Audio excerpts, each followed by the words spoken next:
appliances. Wat we hebben inderdaad gebruikt. Niet veranderen, hè? Ja, maar dat is toen juist een appliances en dat al mijn leven. Okay.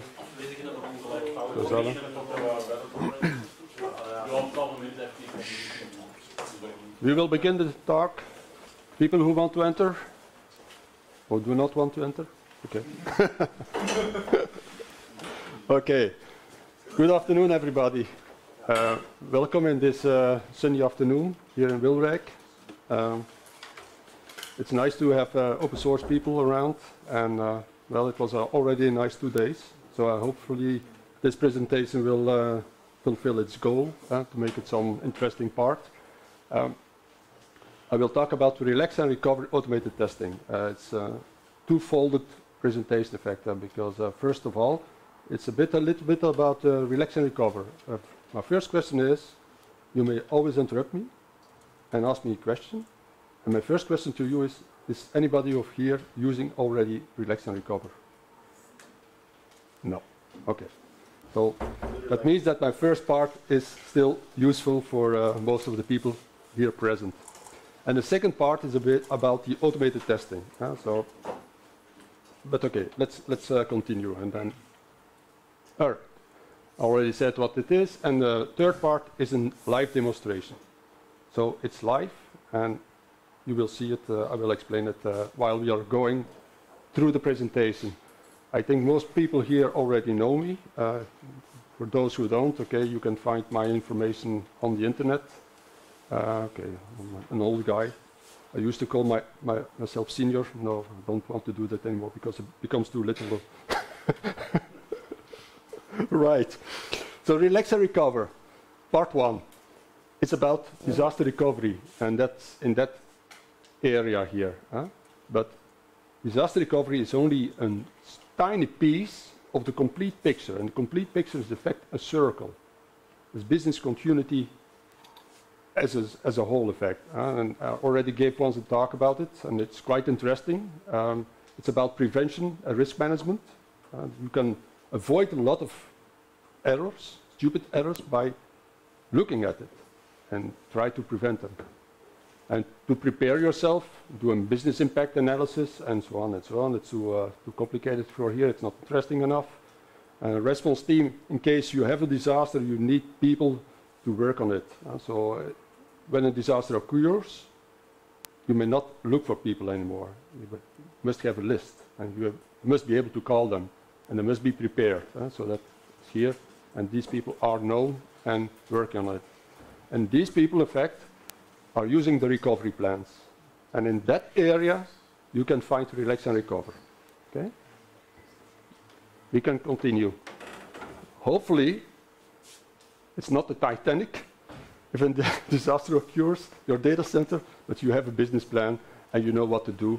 And the fact is, the act immediately, you have to take it very literally. You have to know exactly what you have to do at a given time when there is a disaster. All right? But this is not the goal of today to talk about that. Talk about relax and recovery and how we do the automated testing. But to differentiate, a lot of people still saying we have good backups. And I always say backups are not enough. And this is a slide that explains it quite well. If you have a disaster, you have to restore a system, and you do it on the old way. You have to restore your OS, whatever. You have to install the backup software. You have to install also configure your backup software, otherwise you cannot do a full restore for data, and then you still have to do your playbooks or whatever you have to do, or config management stuff. In case of relax and recover, this part is in fact here. And the only thing that you still have to do is a restore of the incrementals, because you do on timestamps, you make a snapshot of your image. And you still have to do the replace of the resize. So the time scale decreases a lot, and that is the important part of disaster recovery. Have your system up and running very quickly. All right. Okay. Relax and Recover is an open source software that was developed in 2006. It was not new. It was in fact the new form of disaster recovery for Linux. It was previously Make CD-ROM Recovery. It was written in 2000, I believe. It is completely written in Bash because it's a program, listen very carefully, program for system administrators. We believe that any person should be able to work with it, if you are skilled or not skilled. Right. Maybe not the most fancy language, but okay. It is quite popular in that sense that we get a lot of pull requests from different people that do a lot of things with it. You can extend it easily because it's so open. It's a framework. You can integrate it with different kinds of technologies. You can integrate it with different kinds of software, backup software. And the thing is that we try to do is to make it as easy as possible for the system administrator. Okay? It's not a fancy tool with GUIs. It's a command line tool, but it is tended to be extremely easy to use. And that's why the relax comes from. Disaster recovery should be a relaxed exercise. Relax and recover. So now you know where the name is coming from. How does it work? It's quite easy. You do it on a live system. Your system doesn't have to go down. You can do it anytime. You can put it in a scheduler, in cron, do it weekly, daily, monthly, whatever. In fact, it saves the disk layout because your operating system has to be restored. Normally, you only do the system disks, but that can be extended. Of course, everything what has to be included in the disks is the file structures, the partitioning, the RAID volumes, LVM, whatever.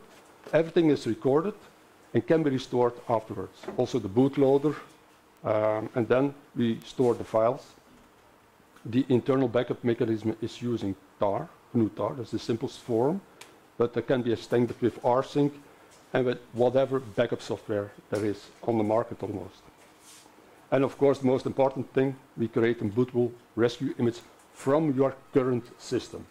So it's not version X that we always use, it's from your live system that we make a bootable image.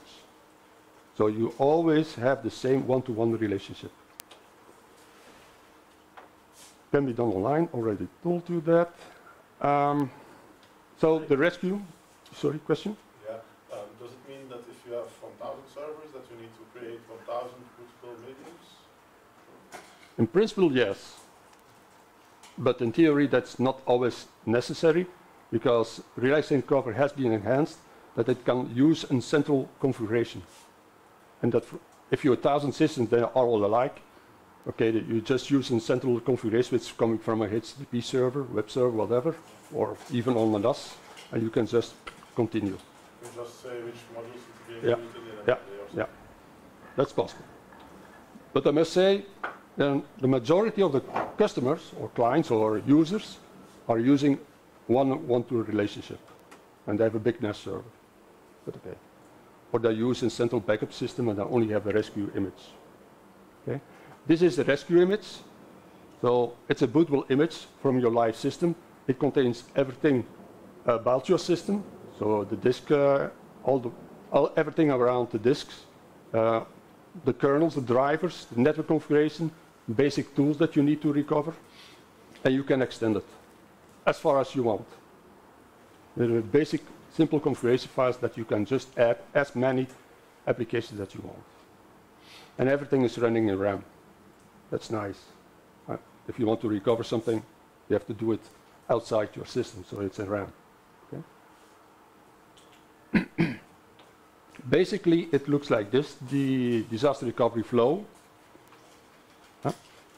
This is your system that you want an image from. The output stream, we call it the output stream, is your rescue image. So your bootable image.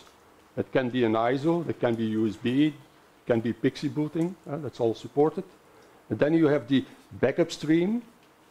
Already mentioned the internal stream, which is using tar or rsync, which is the default tar. And you have the external ones.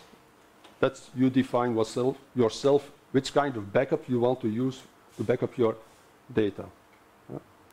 It can be anything. Anything that is integrated. If it's not integrated, that is request restore, that's a generic flow that does exist, that you say, okay, I just want to rescue image, and you do it yourself. That's also possible. All right. How do we use it? Rear has some subcommands. We call it the make rescue is to make only the rescue image. The make backup is the rescue image including the backup. You can also only the backup, and to do the disaster recovery itself is the recover subcommand. Okay? And you can enhance it with a lot of other stuff. But okay, that is more typical for rear. Rear is using a framework, and it's a kind of, you can see it as subdirectories. And in the subdirectory you can put a simple script, and the script will be picked up at a certain point in time. It's a kind of flow that it is following. Okay? So rear is available on the web. For those that are using CentOS or RHEL, it is included there in the basic OS. So if you just do a yum install rear, you get the 2.0 version from Red Hat, which is a 4 from a 2.0 version from... package for Debian 2 is just on the Debian stable. I know. For Debian, Ubuntu is there. Also for SLES, for those that use SUSE, it's also in there. We have for rear, I already gave a talk years ago about rear here. I'm one of the main designers, together with Shlomo Shapiro from Berlin in Germany. But in the meantime, there are different people coming and going. Dag Wiers, for example, who gave a talk yesterday. He worked on rear 5 years ago, quite extensively. Did some very good things together with a colleague of him.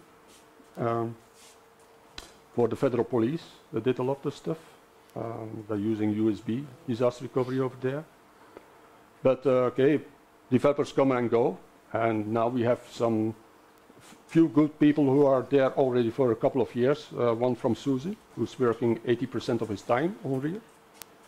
We have a guy from IBM who's working, let's say, 25%, because rear is booming up in the PowerPC and PowerVM environment. They made a lot of advertising, IBM, and on conferences, and now a lot of customers are asking about it. And we also have a guy from, used to be HPE, but now it's DXC from Slovenia working on it. So we have a couple of good people involved in rear, and there are other people who are making pull requests for new features, stuff like that. Like ARM64 is one of the newer ones that is included. Yeah. So when you restore an image, what I wonder mostly about is if the file system, which has new UIDs and the Ethernet has a new MAC address, is this being dealt with rear? Yeah.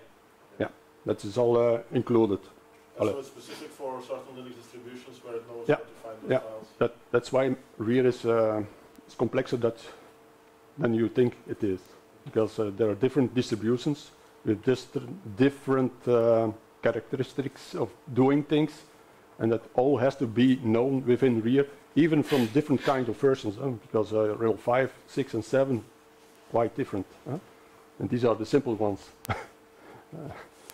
Okay, whatever.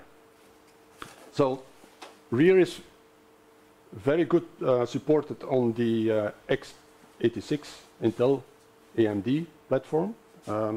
Also EA64, but okay, that's the past. I must say, PowerPC is there, and I must say, in the past it was supported, not supported, but now we can say it is 100% supported because we have an IBM guy working on it. When there is an issue, he's working on it, and it is fixed.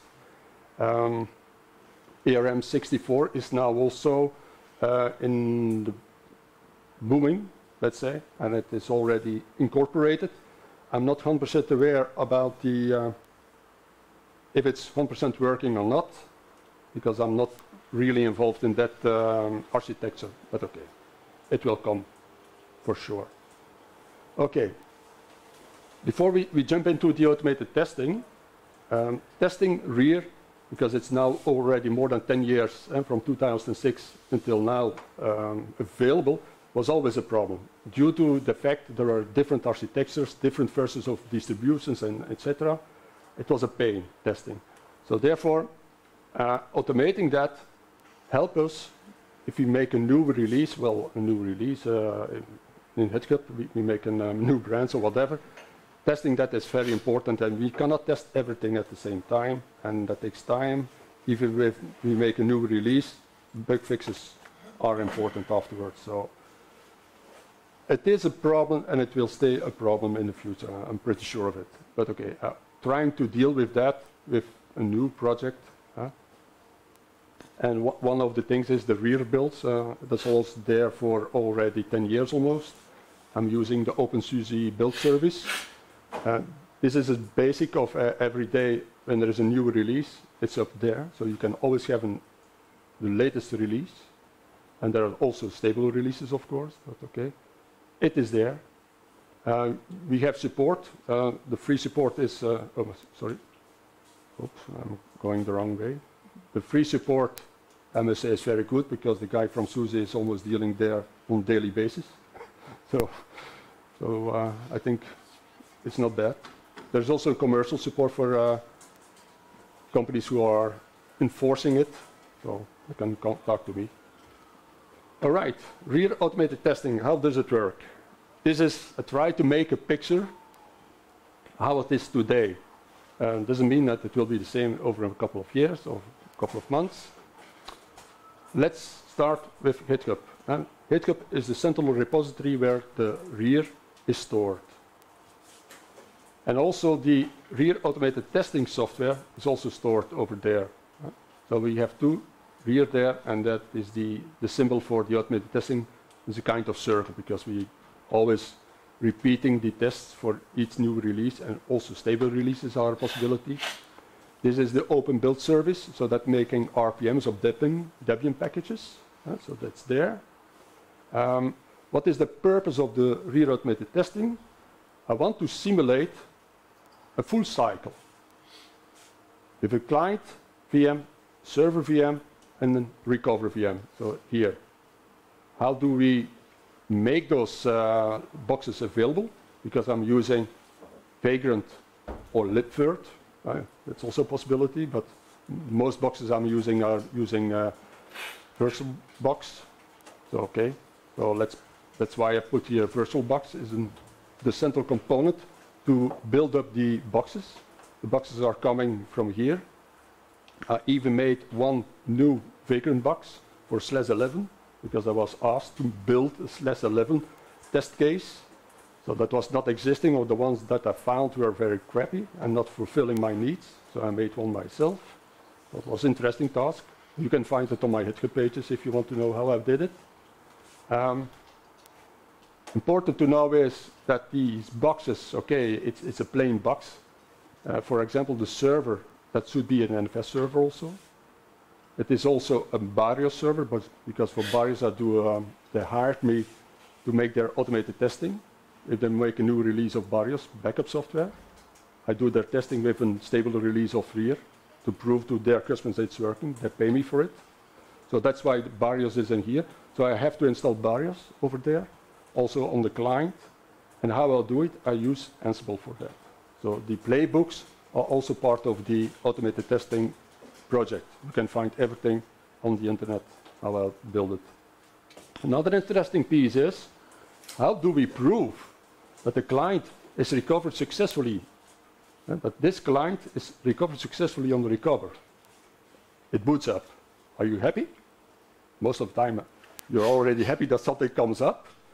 But for doing that, I used to have some inspect rules from Red Hat, but there are two readies. So because I also do Debian or doing /, and other kinds, Red Hat, I said, okay, let's drop it. I'm using now inspect. Inspect is something from Chef. It's a compliance testing software. It's open source also. I love it. I use it in several companies to prove, for example, after patching that before and after everything is working fine, security-wise, operational-wise. And these things I also use. And then everything is logged, the recovery log, the backup log, the automated testing logging, and also the inspection before and after are written in a configuration file, in a text file, and that text file, I publish it on the internet, on GitHub also via GIST. Because I have to prove to the customer, Barrios for example, and the other customers who are asking me to do the test, that okay, this is the proof that it does work, right? So this is in fact the picture. If you have any questions, I'm thinking of it, for example, that the server here, because I'm using more VirtualBox, and VirtualBox is using more the host itself to Bixby booting.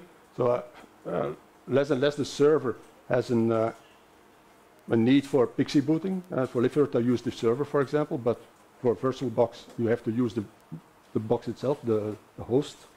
And also, NFS has to be exported because all my evidence from the client and from the server are putting on a local file system, which is on the host, so you need to mount it anyhow. So I'm thinking to replace the server by a Docker instance. The only thing I needed is for Barrios, and then I can use the Barrios backup server in a Docker instance. So that's the next thing that I want to do. How long is the total time? Excuse me? The total runtime for the test? You will see it. I will give a live demo. So initially, the project was written for customers with a subscription contract of 3 years.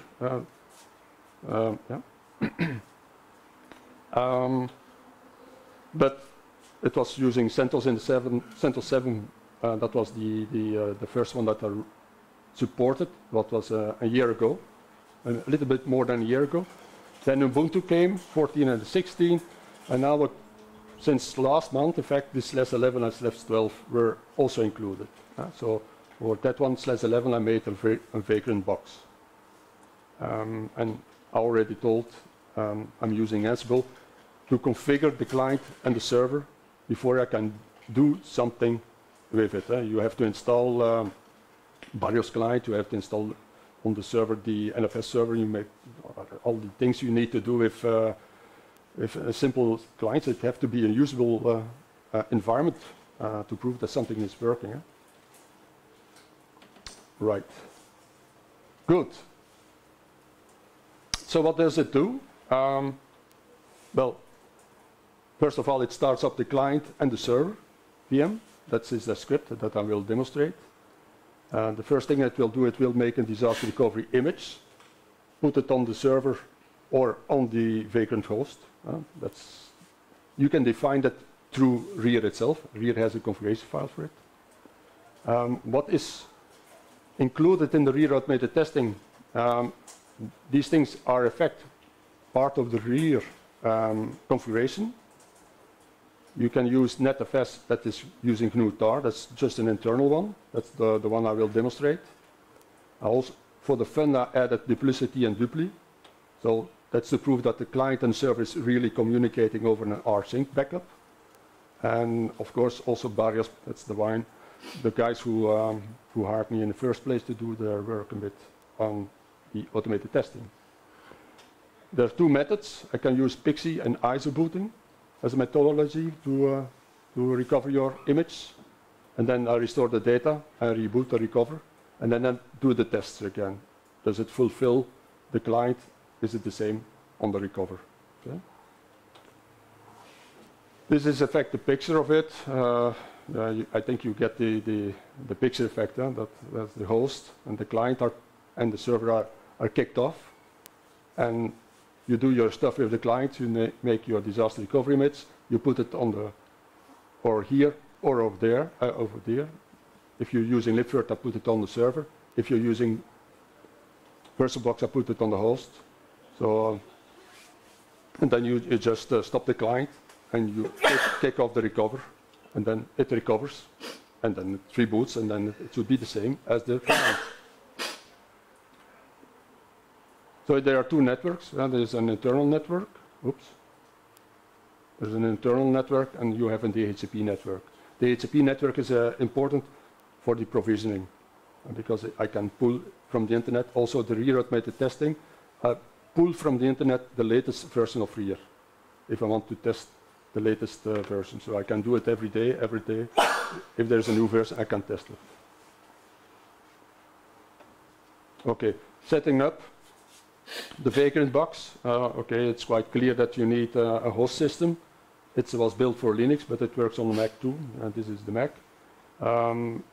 Most of the times I use VirtualBox. In the beginning I used also KVM libvirt, but most recent boxes are only for VirtualBox, so I'm using more and more VirtualBox now. You need, of course, Vagrant, and if you do libvirt, you need the plugin. You need the HIT software, but these things you all have, of course. And to clone the Vagrant files, this is a project, rear-automated testing. If you clone it from the internet, you have all the required Vagrant files available. Okay, it's open source, so it's GPL3, so anyone can use it. So new code is in fact only written for the customers who have a subscription request, but pull requests are, or enhancements are welcome, of course. This is the URL where you can find it. You just do a hit clone, go in that directory, and the -h is for the help. There are not so many options, and it uses Vagrant, and the account is Vagrant or root Vagrant if you want to log in into one of the client or the server VMs. So once they are booted, you can just log in and inspect whatever you want to do with these VMs. Okay, this is the different ways to log in. With Vagrant itself, you can do a secure shell to it. You use these, the 33, 10 for the client and 15 for the server. That's it. Or you can also use the VNC, and I have 3 ports for the client server and the recover. So if you use that, it's also a possibility. Vagrant is taking care of it, that this is available. Okay, try it yourself. Okay, that's. I will give a demonstration, so I can skip that.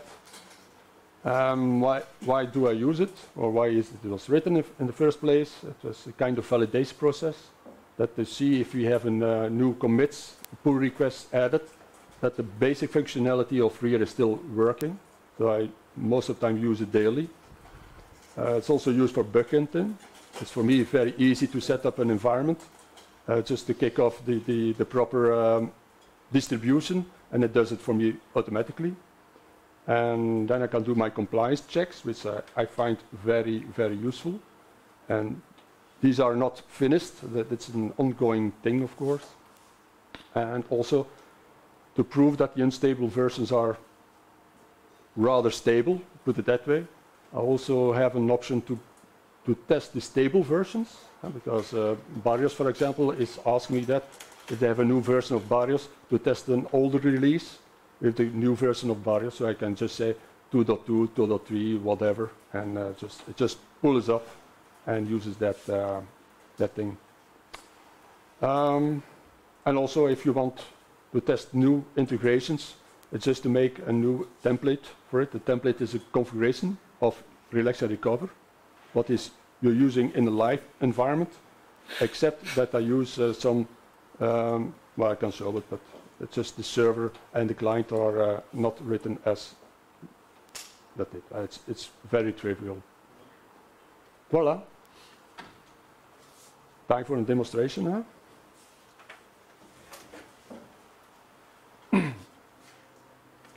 Good. This is this was the help page, as you can see. You have here, I don't know if very readable or not. The -D option is for the distribution you want to test. You have the CentOS 7, you have the Ubuntu 14.04 and the Ubuntu 16. You have /11 and /12. That's a possibility. Then you have the boot method.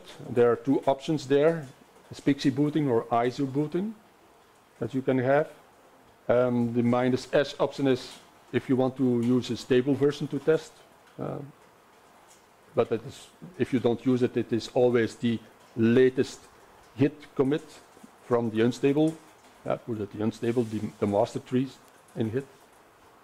The -p is for the provider you want to use. The default is VirtualBox. If you want to use libvirt, you say just -p libvirt. And the rest, you almost never use the -l if you have a specific directory structure where you want to keep your logs, the logs that this software is creating, and you can show it. The -t, I will remove it. That was the old Baker lib tests from Red Hat, the -h and the -v. That's quite obvious. All right. So the defaults are CentOS 7, Pixie, VirtualBox. So in this case, because I'm using VirtualBox, I want to test CentOS 7, Pixie booting. I can just run the script without any option. So that would be CentOS 7 in this case. Just press enter. You can see here CentOS 7. I will starting up the client and the server boxes. Yeah, I already started them. Doing hands-on speed up a little bit. If you want to interrupt, this is saying, okay, the client and the server are now running. You know, that's the errors that you see here is from the Mac, but okay, doesn't matter. Resolving is not working well. Okay, it's already telling me that it is the backup is already running. And you can see here, if I could scroll up a bit, this is the configuration file from rear. You see here the output is Pixie booting, is the prefix. The backup is netfs. This is the backup URL. The 15, so the backup is stored now on the server VM. And this is typically the location if you want to, for the configuration for Pixie booting, where he wants to write your Pixie environment to boot from. Static booting, okay. This is an option that I use to have aliases of your LAN interfaces. I don't want firmware files. That's to decrease the amount of backups. I explicitly add the password of the root. And I said, okay, I want time syncing. I'm using NTP date and the location. And this is the location of where my log file will be stored. Yes. And is it possible to set the password in the text file?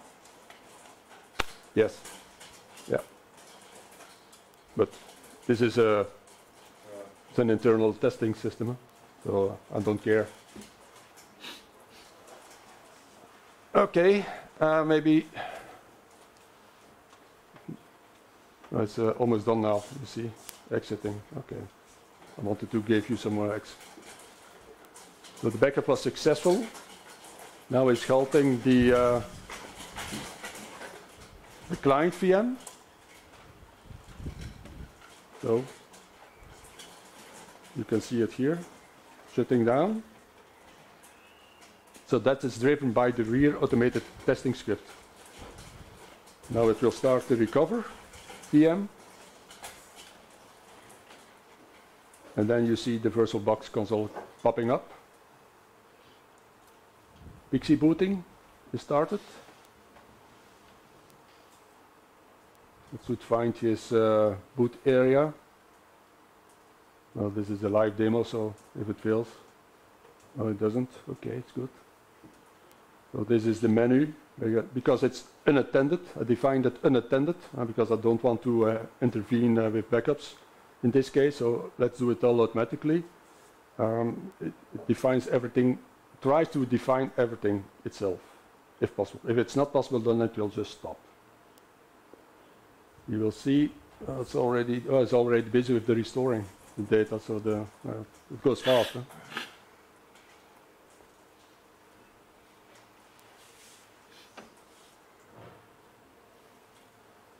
So in a live situation, it's the same thing. Huh?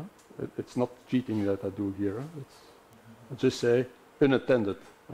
If you don't define unattended, if a Pixie recover mode or ISO boot recover mode or whatever, then it is stopping. Then you get a prompt and then you have to say rear recover yourself. Now it's completely automated. That is the purpose of the automated testing, that I don't want to have any work on it anymore. Just start it. Okay. Okay. Within 30 seconds it will reboot. I can just interrupt it now if I want to check something, but normally I start it up and go away. I forget about it, then all day later I say, oh yeah, I did the test. Okay.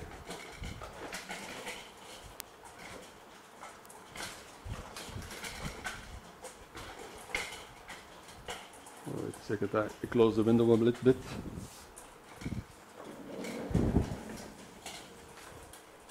All right. So it's rebooting now.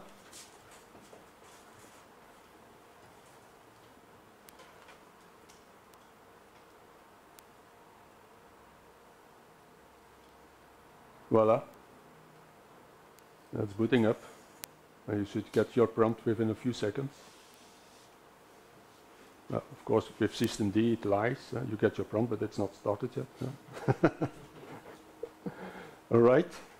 So you can log in. You can just say Vagrant. Vagrant. You can say this is the client. That's my banner. That's added by Ansible. You say I get my IP address back. Maybe interesting to see, but you couldn't see. And this part here, it is greenish. It's very bad. My green means good. Huh? This is produced by Inspec. Inspec is just a tool that can do some things on your client and to say whatever you want, in fact. You can check this. Is my root file system there? Is it owned by that? Is the mode that? It's just limited for the moment. I had for one customer already 800 rules. I just don't want to run 800 rules here because it takes almost 10 minutes sometimes. So I don't find it interesting, but I'm always keen to find new, interesting rules that you say, oh, okay, why don't you test that? It's just a matter of a few minutes and I can add them. But of course, I did not prove yet that the client VM, which is now the recover VM, has the same compliance rules. Are they still okay or not? At the end of the script, it tells me here, this is not yet automated. And the thing is, with VirtualBox, it's going well, but with FlipVirt, it is waiting and waiting until I do a Control-C, and this is annoying. So if I decide to stop with FlipVirt, then I could also automate it, but okay. In this case, I still have to run it manually, and it would just tell me which command I should run. This is the inspect exec, the compliance checks with the key. And yeah, there is the output. Here is the output. It's all green, so that means that the client VM is successfully recovered on the recover VM. Voila, that's effective. This is what I wanted to show you as a demonstration. For the rest, let's see if there's something interesting. If you need more, you can show it here.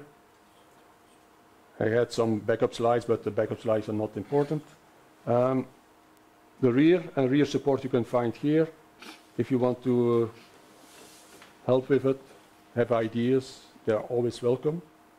And for the rest, no, that's okay. That was not necessary. Any questions? So your inspect tests, have you made those into a profile? Yes. Yeah, I can show it. This is effect, well, put it a bit higher. I'm now in the rear automated testing. This is the script. The script has now a few subscripts, not much, but okay. What you see here, if you see /11/12, Ubuntu 14.16 or 17 was never finished, and CentOS 7, these are the distributions which are tested. And if you want to know what's in there, not much. Some scripts that I can delete, that were my original scripts that I used over a year ago to provision. Just keep them as an historical view. If you want to look at it, it's always nice. These are the Vagrant file for libvirt or VirtualBox. So the script itself chooses libvirt or VirtualBox and copies it to the Vagrant file. And then you have here the Ansible. The nice thing is that all the distributions that I have to test are using the same Ansible tree. They are all linked to the CentOS 7 Ansible. So I'm using block to differentiate between the different distributions. Okay, you can see it if I just say Ansible. We have here the client, common, and server. Things which are common are defined in the common tree, and the client, well, that's for the client, and the server is for the server, or whatever. And you find everything over there. If I do it like this, that's a lot. Typically, the YAML stuff, playbooks, it's fun. Oh, another thing that I can show. Well, what do I do now? The inspec, you were asking about inspec. These are the compliance checks. Typically, it's not so much about accounts, file systems, RPMs, system controls, but it can be enhanced as much as possible. That's no problem. And another interesting thing, well, the documentation is in the doc, what you see on the internet. If you look at the internet here, this website is inside the GitHub repository. So you can have a look over there. This is the repository itself. And if you want to make a pull request or an issue, you can do it over here. I can give another demo if you want, but I think the time is almost finished. Yes? Is something you run every commit as continuous integration? Or No, not yet. not yet? Not yet. Okay. Not yet, yeah. I have the same question if you did it every night. Yeah. I almost run it daily, that's true, but it's still interactive So started. why not from the commit? Is that not ready yet? Then you need a decent server. Ah, fair enough. Yeah.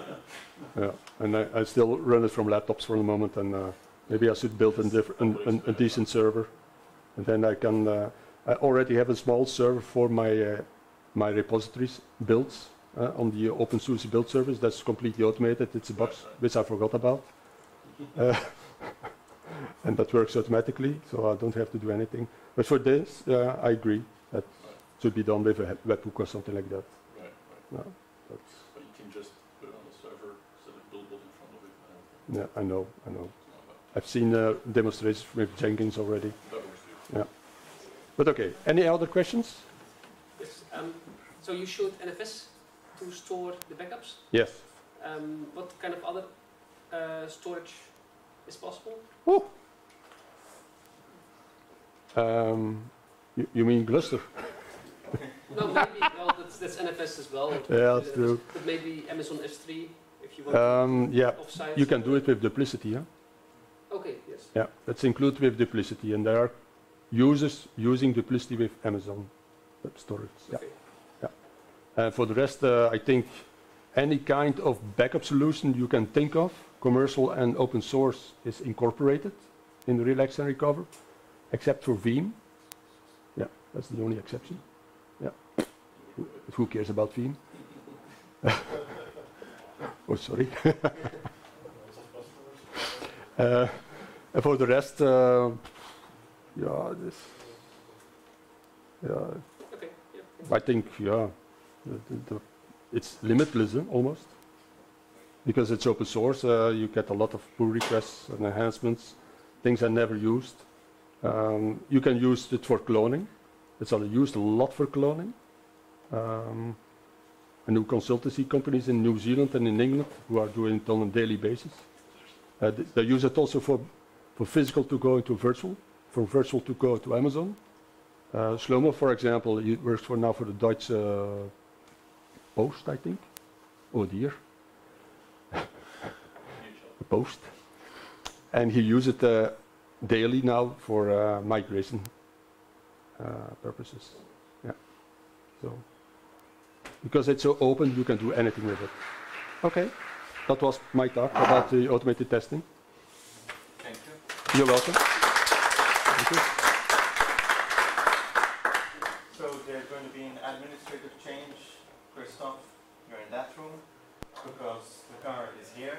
No other reason. Then Jasper doesn't have to have a long cable going to his car.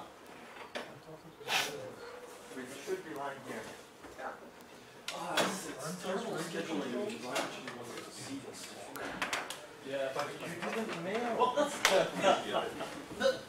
if there's a conflict. There's a good side effect to you is that this line is now being recorded. Yes, there is. But clearly the FreeBSD talk is vastly more important. I same issue, so why don't you move your talk to 6 o'clock? You need to help you, of course. Not out of self-interest.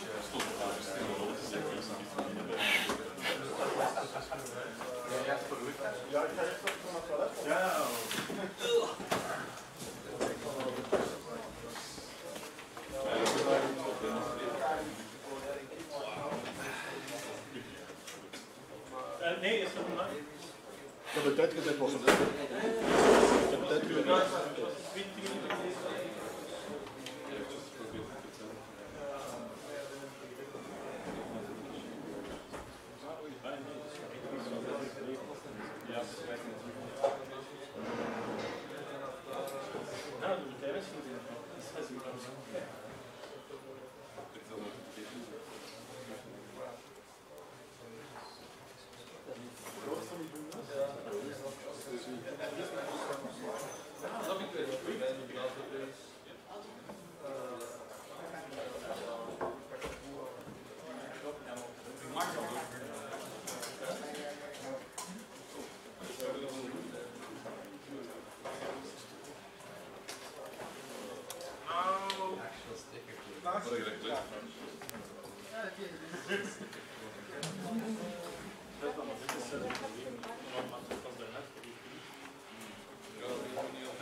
When so you don't get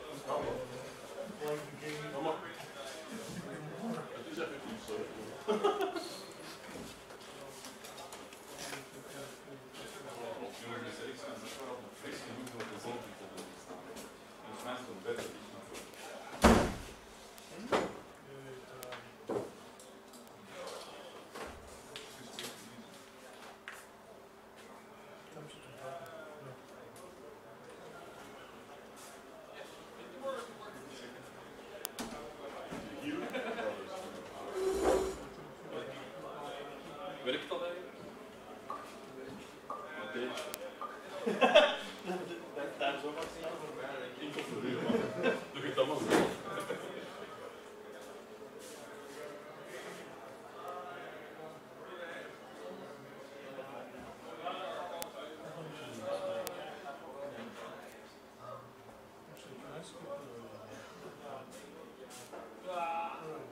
Dat is voor met iemand helpen.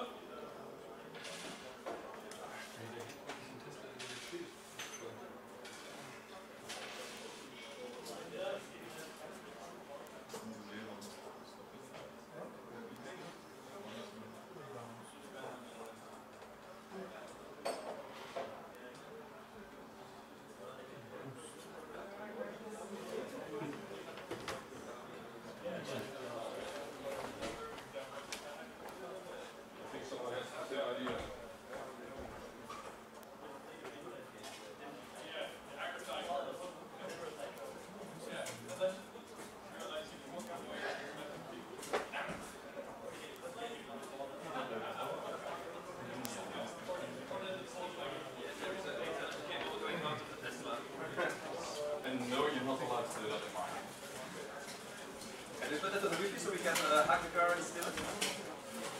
The chip jar.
Dat kan je aan de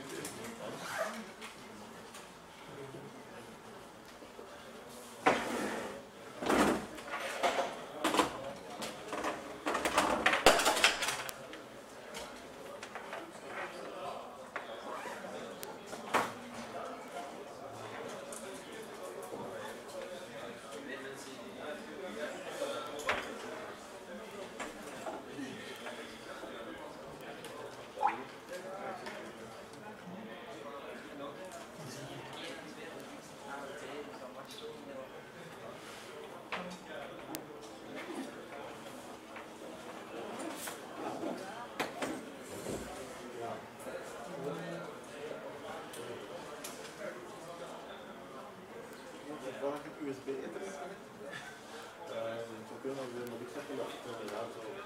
Dus kijk, ja, de rugzak ligt op de achterbank.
tegen mij.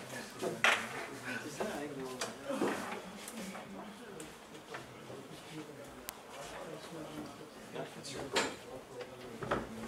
Zit je op X, B? Zit je op X? Kun je op Z? Ja, maar niet op X. We hebben zo'n blok X-collega's en zo'n al die alleen X. Want jij zijn de 10 minuten. Ja, maar ook mensen die helemaal niet leuk zijn. Ja. We zijn er nooit gezegd.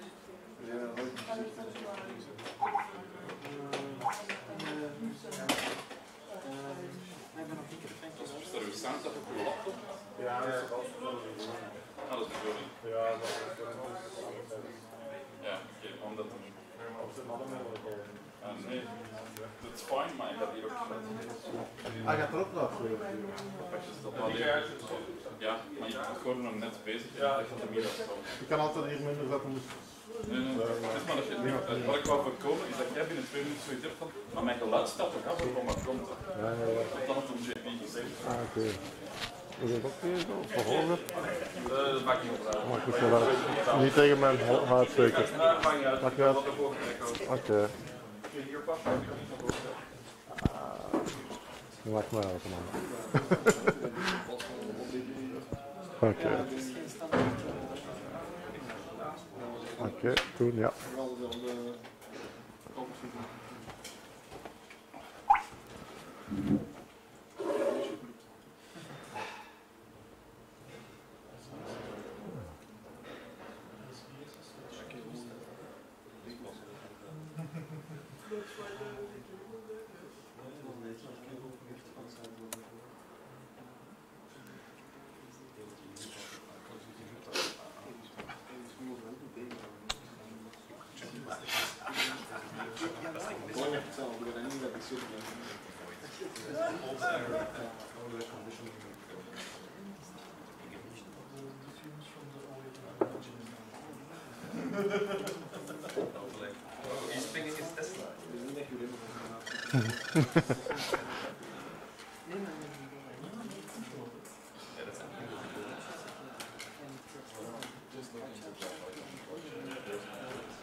Gewoon, dat is een veiligheidsmaatregel. Dat je bepaalde dingen kan doen. Dus ik ben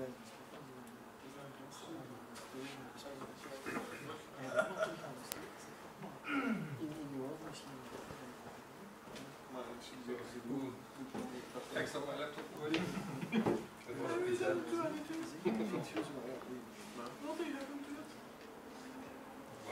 Niet waar.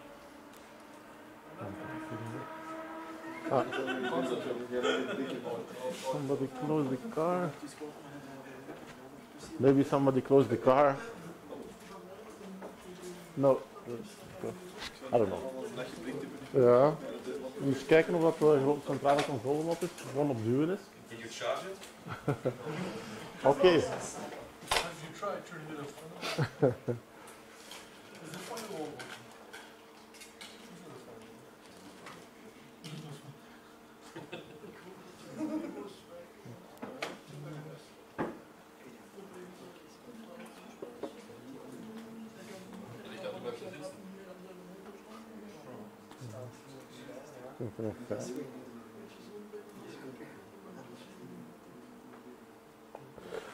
Okay, hello everybody. I am Jasper Nuyens. I'm going to talk today about Tesla hacking. I already put the presentation online. So first time actually I put something on slideshare.net. Apparently it's some subsidiary of LinkedIn. But anyway, the slides are already there, so if you want to see them or if you're tired of me speaking or whatever, you can find them over there. So let's have a look at it. Wow, I'm almost. Okay, good. So I am Jasper Nuyens. I'm working with Linux for a very, very long time, so a little bit since the beginning of Linux in Belgium. And I know quite a few of you people already from the past. I was never very much interested in cars. With Tesla it's changed a little bit. Also with our company, with Linux Belgium, we provide consultancy services and education, and we have now a Tesla-only car policy. So, but it's growing. I mean, we currently only have 2 Teslas. There are 2 in the waiting list. So. Yeah. Most of our collaborators are external people, so we only have in the company right now 5 cars. So yeah, but they're not all Teslas yet. Sorry? Voor de record, we hebben een Tesla 45 graden to 40 degrees. Ja. Yeah. But okay. So let's have a look at the content. So first we look a bit about the disclaimer, obvious questions, the car itself, the mission of Tesla, components and the network layout of the things inside the car, how to access them, then some hacks performed by other people, then some hacks performed by me, look into more detail there, how hacker-friendly is Tesla service and Elon Musk. Some other questions also, of course, question and answers. At the end, we can also go at the car and have a look at it a little bit. I didn't reassemble the dashboard, which is fairly unusual to see a Tesla in that state outside of a Tesla service center. So, yeah. Before you ask what no. So, disclaimer on the obvious questions. Maybe the first obvious question I get, of course, what happened here. I like to do paragliding.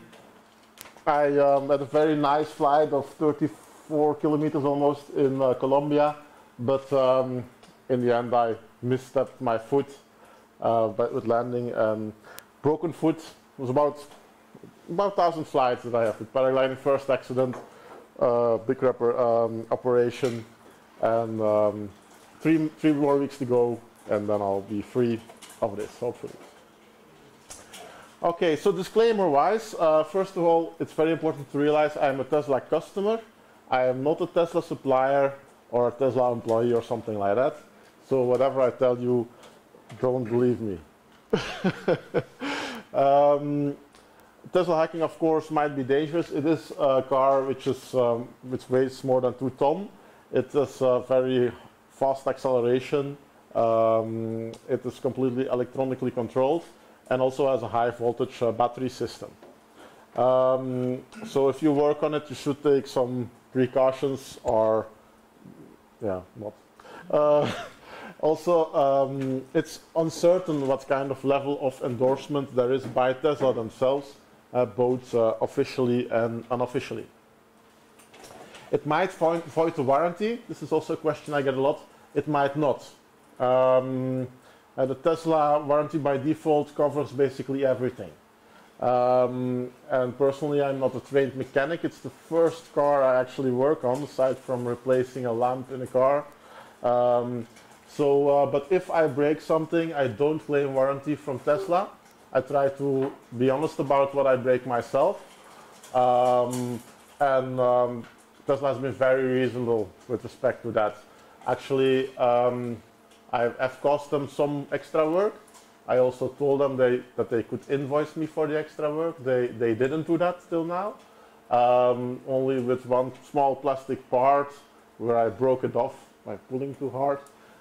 They charged me 14 euros, which is quite reasonable for that. Is that both material and working time, or? Yeah, that was just the material. The working time they didn't charge. Yeah, and also one time I broke the upgrade mechanism, which meant that they had some hours trying to figure out, and also removing all my built-in a switch and a Raspberry Pi, and they removed it all of it. And they didn't charge me extra time for it, which I'm very happy to see. I'm not sure if it would be in every service center, of course. I'm not sure you can rely on that to happen if you do it yourself. I also offered them to pay for this extra time, but they said, okay. That's why they don't make any money. Well, they do make a lot of money. They still make a lot of loss. They only had one profitable quarter. But Elon Musk now announced that this year they will also go to profitability and they don't need to raise additional cash. For every Model X and Model S sold, they have about a profit margin of 30%, which is better than most other car manufacturers, which they of course now still invest in building up production capacity for the Model 3. Yeah. But okay, it's of course interesting to know that there are no rich shareholders profiting from your work. So yeah. Yet. Good. So also, of course, they are not Linux guys. They don't understand the fact that there are Linux computers running on there, and if you show them the command line, they are quite surprised about this, and they don't really understand what's going on a little bit.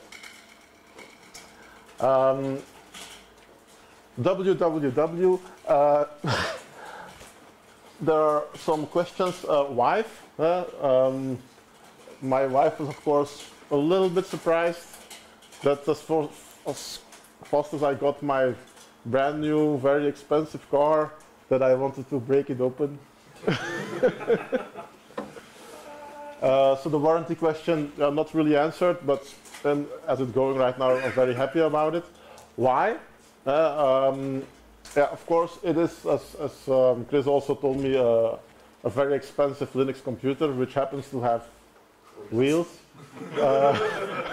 And yeah, of course, you want to have root access on it. So also, some people are doubting the future of Tesla. I think there's not really a big reason to doubt, but it's always a nice feeling to know that you're not dependent on a company to continue supporting the vehicle, even if they might go broke. So I think it would be quite a challenge, but I think it could happen. But you could still support it. So not that Tesla goes broke, hopefully. We'll see. But yeah, it's also a matter of control. So the car, this is the Model X standing right here. It's with enhanced autopilot 2.0. In the meantime, there is a newer version 2.5, which actually only adds a little bit of extra computing power on the neural net and also adds some extra redundancy in the wiring and so on. It has a 75 kilowatt-hour battery. Yeah, premium interior towing package. Towing package is quite interesting. It's the only electric car which you can use to tow stuff, and it's rated till 3 tons of towing. And yeah, I've already pulled from my remorque more than 2 tons with it, and you barely notice. So fun to see that the Boring Company is also using it to pull 50 tons of stuff out of their tunnels on rails. In Norway, it has been documented that there are a lot of people using Model X's to tow trucks on ice and stuff like that. There are some nice YouTube movies about that, yeah, indeed. So I think with respect to driving electric, and once you drive electric, I think there's no going back. It's a really nice feeling.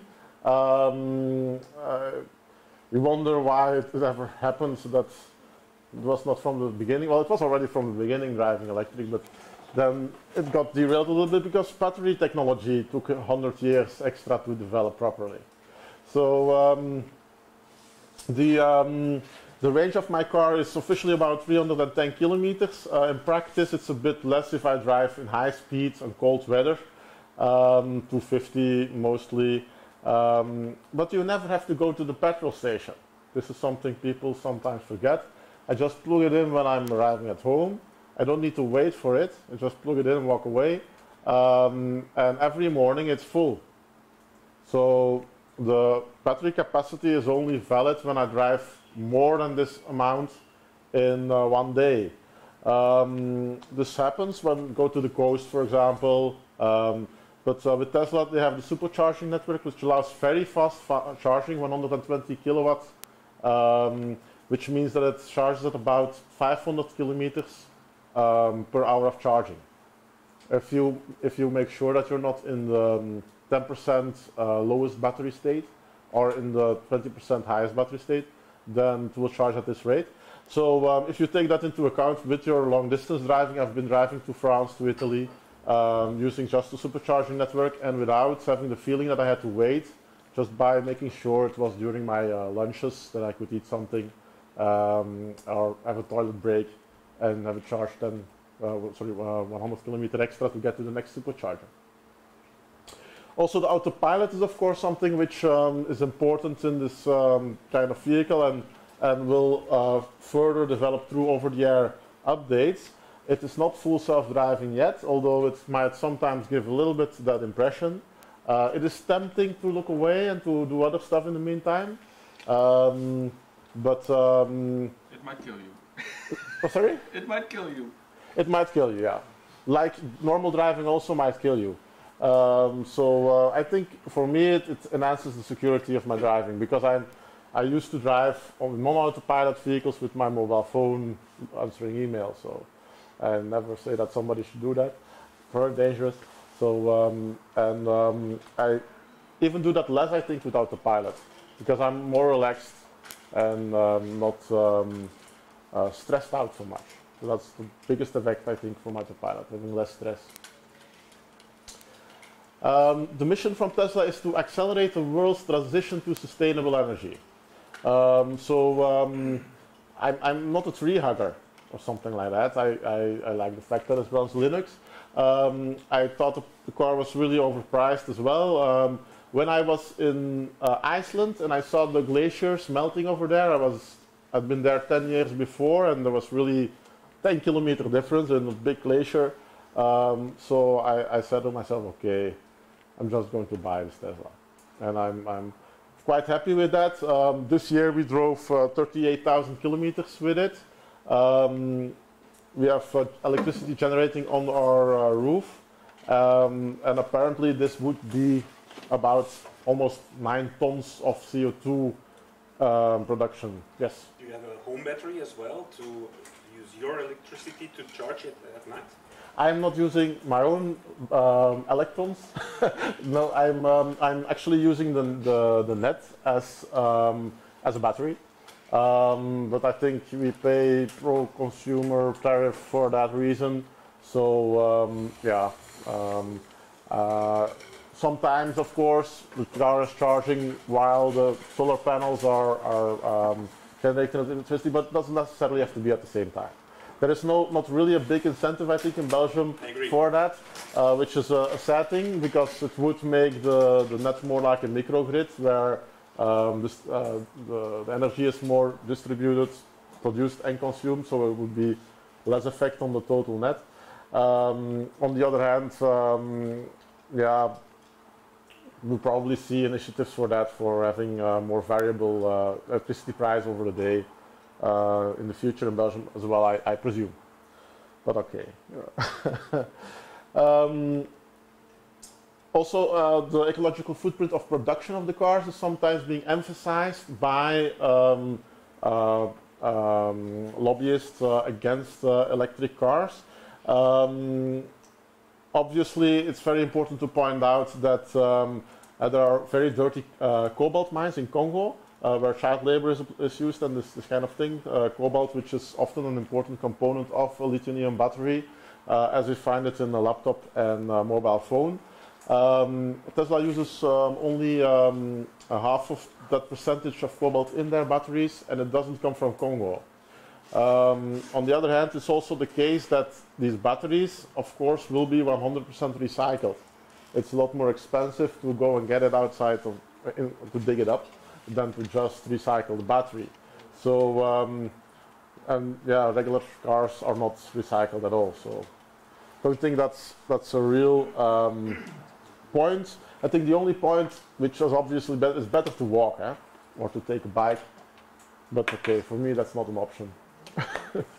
So yeah, especially now.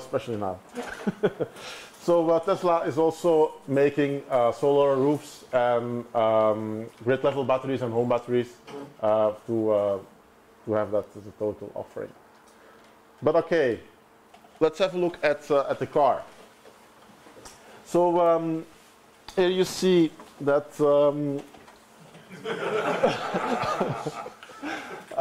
behind the steering wheel we have a screen. Maybe not very visible, but it's a nice screen which we call the instrument cluster. And on that we see the car itself or road, how fast we're driving. And here the blue to the right means that autopilot is activated. This Linux box has this IP address. So the 192.168.90.100L1. This big screen here, the multimedia thing, is a bit more powerful and has this IP address, ending at 100. And then there is also a gateway. So this one runs Linux as well. The gateway runs FreeRTOS.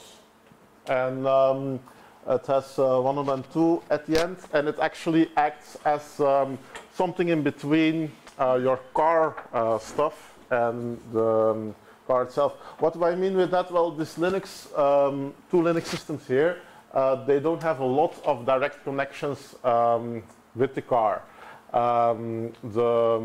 The bus mostly being used in car industry is the CAN bus, and Tesla has 6 CAN buses. Most of car modifications, which you traditionally find with most car geeks, let's say, are modifications or things based upon the CAN bus. We're not focusing on that here. And the gateway acts as a gateway to that CAN bus, to those CAN buses, and the IC and the CID can send, using REST API, instructions to the gateway to put things on the canvas.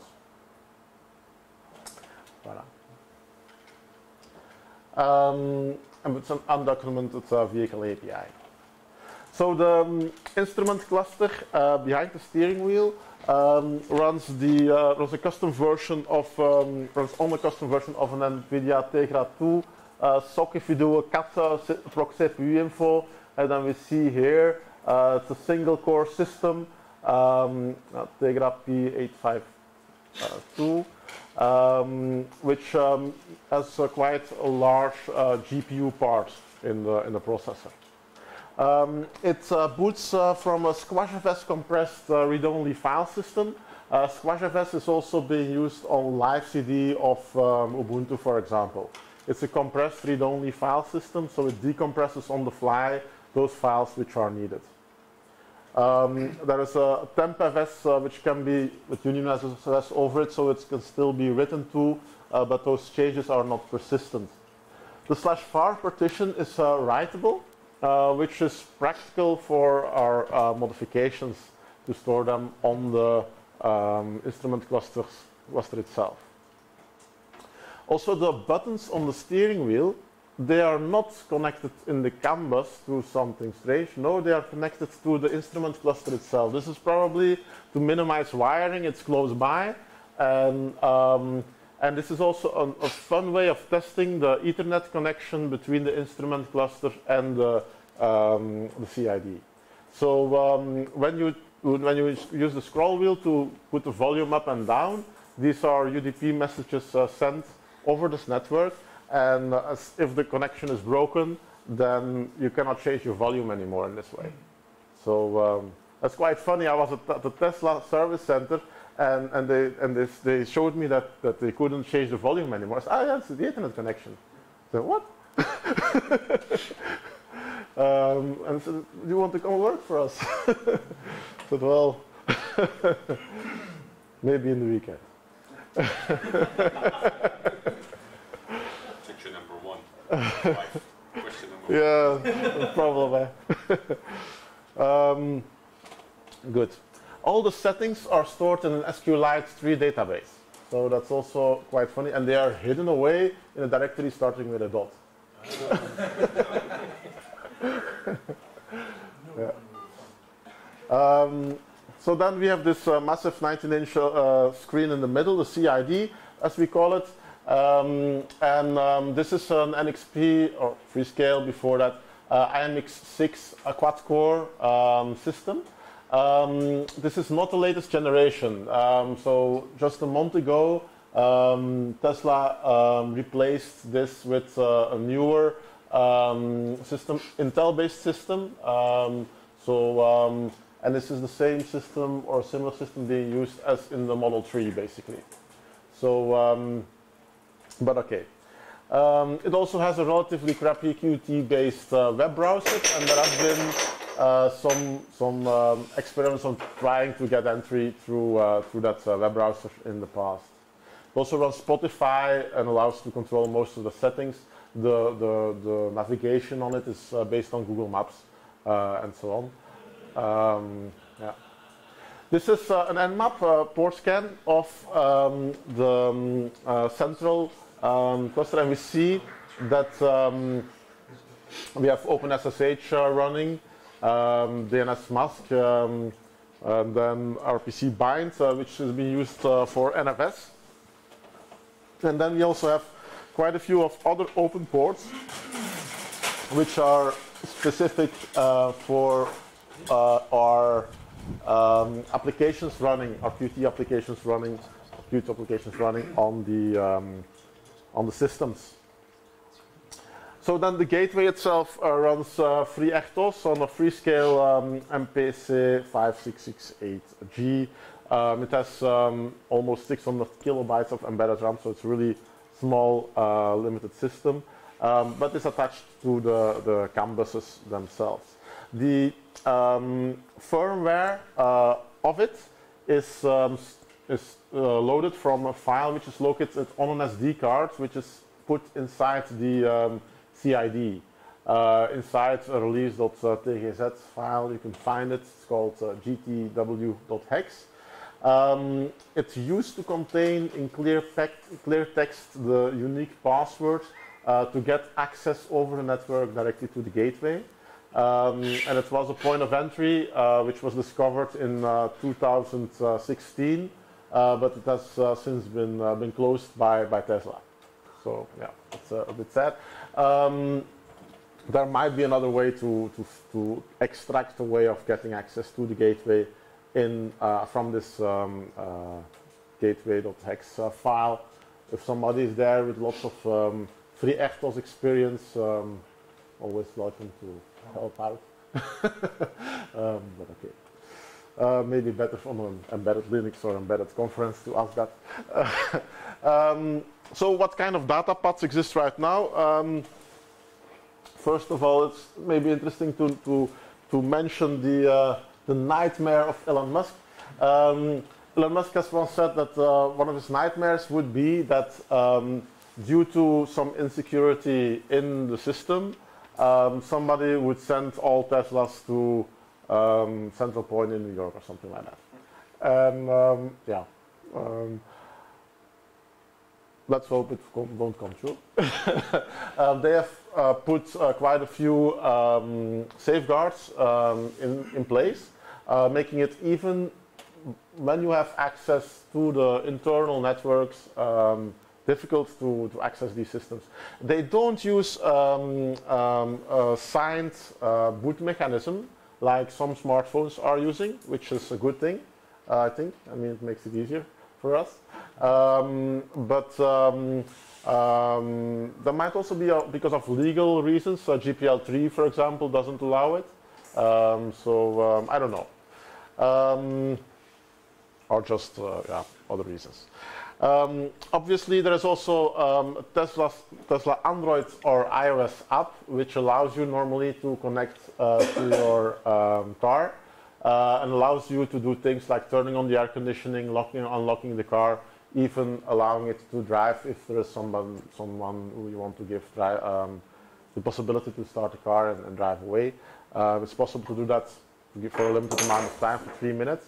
You can also follow where it is if that's enabled in the car. I like to track my wife. No, just kidding. But it can be practical for certain reasons. It uses for this the mothership.tesla.com hostname, which might be under attack right now because there is right now and yesterday around the same time difficulty of using the app, which has not happened before. So it's quite funny to see. Might be a distributed denial of service attack. I have no indication for that. Might also just be an internal mess up or somebody forgot to use proper backup software or whatever. I don't know. It's probably the issue. Yeah, I concur. The internal network, Ethernet network, there's a physical connection below the central display for service centers. And this was actually the first point of entry which was being done by the few people who are busy with Tesla hacking. So I personally know of 5 people in the world, well, including me, so 4 others, who are trying to do this. The problem is they all have older cars and they sometimes also stick explicitly with older firmwares because they don't want to lose their connectivity. Now the physical connection below the CID used to be open and just give direct access on the Ethernet. Tesla changed this. And the service centers, when they now want to have this access, they actually have to send from the proprietary software in the service center a token to the mothership, which is then actually enabling this port for a maximum of 24 hours. So yeah, they really stopped access for that port unless you apply this or maybe through some other way. Then there is also the physical connection, Ethernet connection between the instrument cluster and the CID, which doesn't really look like an Ethernet connection, by the way. If I talk about Ethernet, it's actually something like this. So it's a FACRA connector, as they call it. It's a high-speed, automotive-grade bus, which happens to be used for the 4 wires used for 100 megabit Ethernet.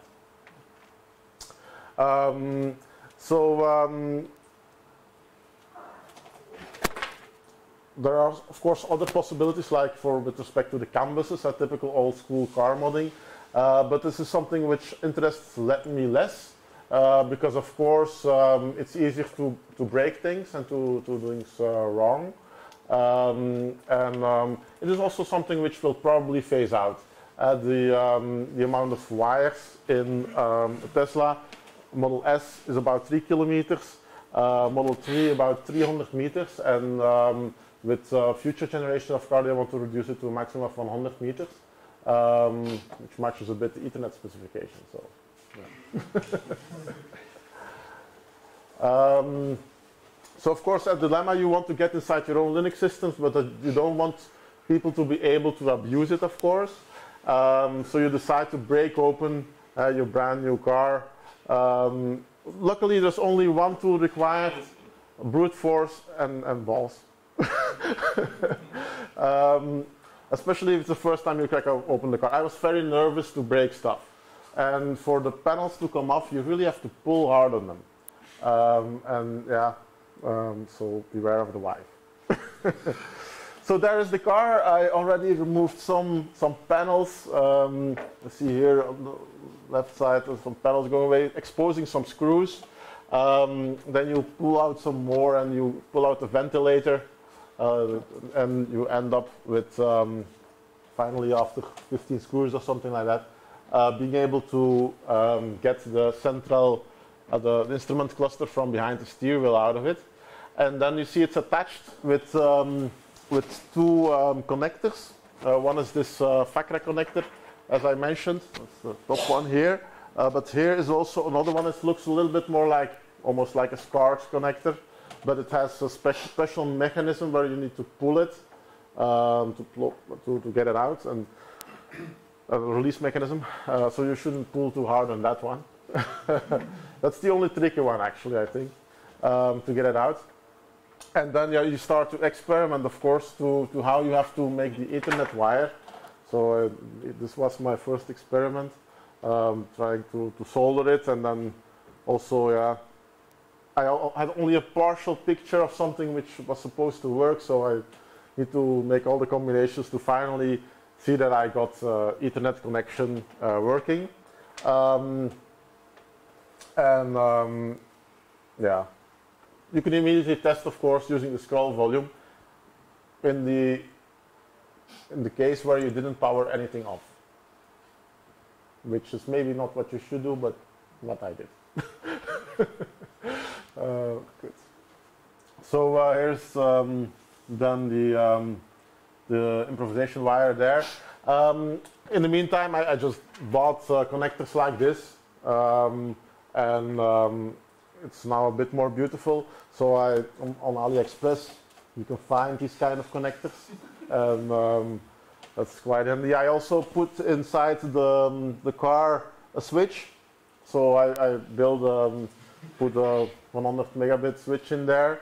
For the power, I use actually a wire through the central console where I can put it inside the USB ports, so they just power. My switch is powered by 5 volts, so I can just solder it. I'm not an electronics genius, but okay, it was quite simple. And then a Raspberry Pi also. I put a Raspberry Pi in there for making changes more persistent. What's important for me, of course, is that my car still keeps on working as a car. It's a tool I need.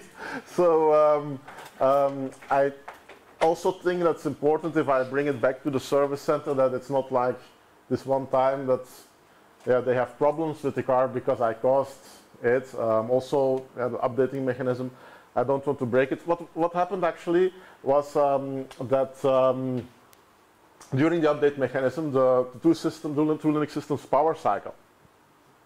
But as the power was provided by one of these two Linux systems, the power for the switch, the connection was broken between these two systems during the upgrade mechanism, and then it fails.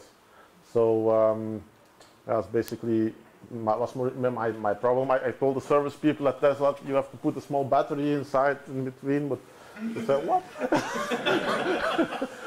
And they also said that their own rules stated that there is a problem with updating a system, that they need to pull everything out of the USB ports, which is a good advice normally. Yes? Does it have like a rollback system or something? Yes, they use two root file systems, so they can always go back to the previous version if there is a problem during the. So it's a fail-safe upgrade mechanism. Yeah. Which wasn't there before, or in the Tesla? Because you have an issue. Because you have the issue that it broke, but. Yeah. So it didn't want to, because it noticed that the update failed. It just got stuck at the previous version. Okay. Oh. Yeah. Just the updating part is broken. Yeah. Oh, okay. That's yeah. It's still working. Okay. Just yeah. Okay. Yeah, the car still worked. I mean, it didn't break the car. Yeah, that's typical with good built embedded Linux systems. They have a fail-safe upgrade mechanism, and that's typically being accomplished with the duplication of the root file system. Yeah. Good. Okay. So how to access? So the have an extra Ethernet cable for the Raspberry Pi. Extra Ethernet cable below the CID from attaching a laptop. So I just have an UTP connector there. And then the Raspberry Pi allows me to modify stuff permanently without changing something to the root file system itself. It means that if my Raspberry Pi is not powered up, it's almost identical as the stock file system. Almost, because I leave some stuff in var. I created the directory var added, and that's the only modification I did. And I tried not to put too much stuff in there, file size wise. But I could also just copy that again when the Raspberry Pi starts up. I also, in the beginning, did it with mounting NFS. But then the problem is if the Raspberry Pi powers down or something like that, you don't want to have stale NFS handles or something like that. So I just... yeah. So I just do a bind mount, actually, of those stuff to another location. But I'll come back to that. Also, I put everything in a side panel accessible. So I open the door, there's a plastic side panel. So only open the side panel. I can remove so these connectors. I can remove them and I can put them directly together so that there is nothing sitting anymore in between the instrument cluster and the CID. So in this way I can bring it back to service and they won't have any problems normally now. So, okay. So hacks performed by other people. Other people, well, maybe first Tesla themselves. Tesla themselves created Easter eggs for it. In the Model X there is the Christmas tree Easter eggs, which was very inspiring for me. It's a almost 3-minute movie. Let's have a look at that right now. 2 minutes 25.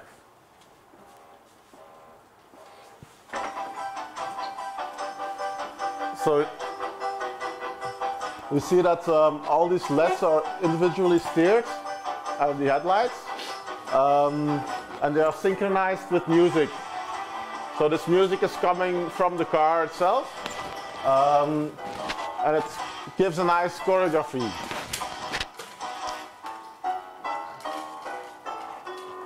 This is built in every Model X, and then also the doors are opened in sync with the music.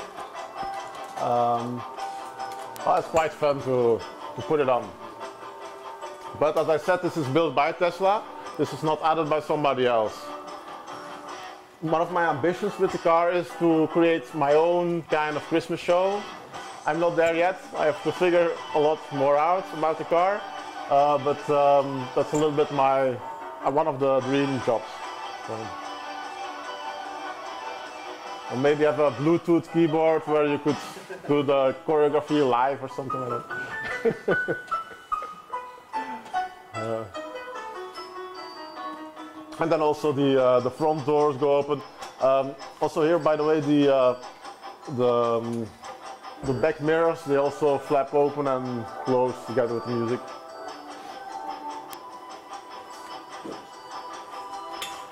Okay.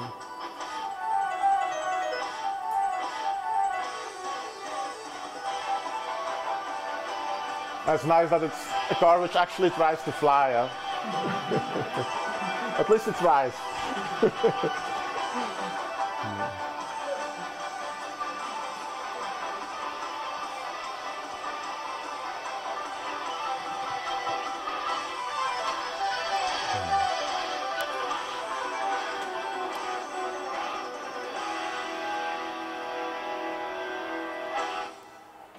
Good. But there are more Easter eggs inside the Tesla. Also, the Google Maps can be replaced with a Mars layover. You have the Halloween or the Santa Claus thing where your car on the console is replaced with a sled and a few the blinkers, and it was jingle bells a little bit. Yeah, it's quite funny to see. Can you from whom the music is? Sorry? Can you from whom the music is? The music. Yeah. Who it is?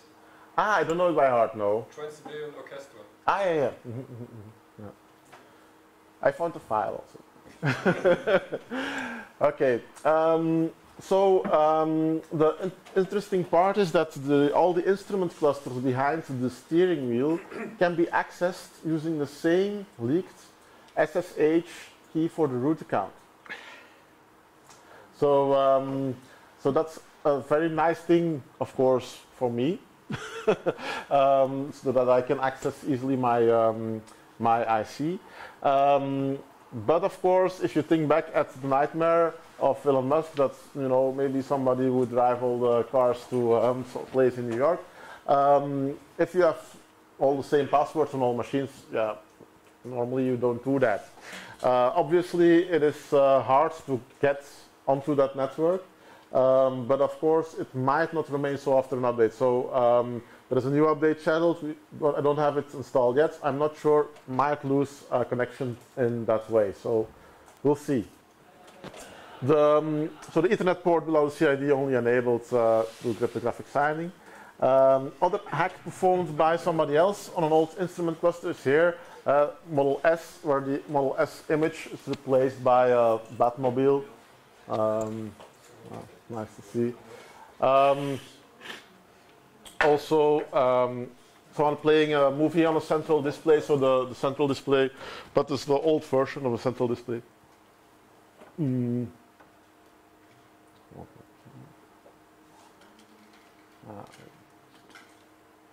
have that open yet. Alright, so next it's there. Yeah, I only have 15 minutes left. I'll skip that movie.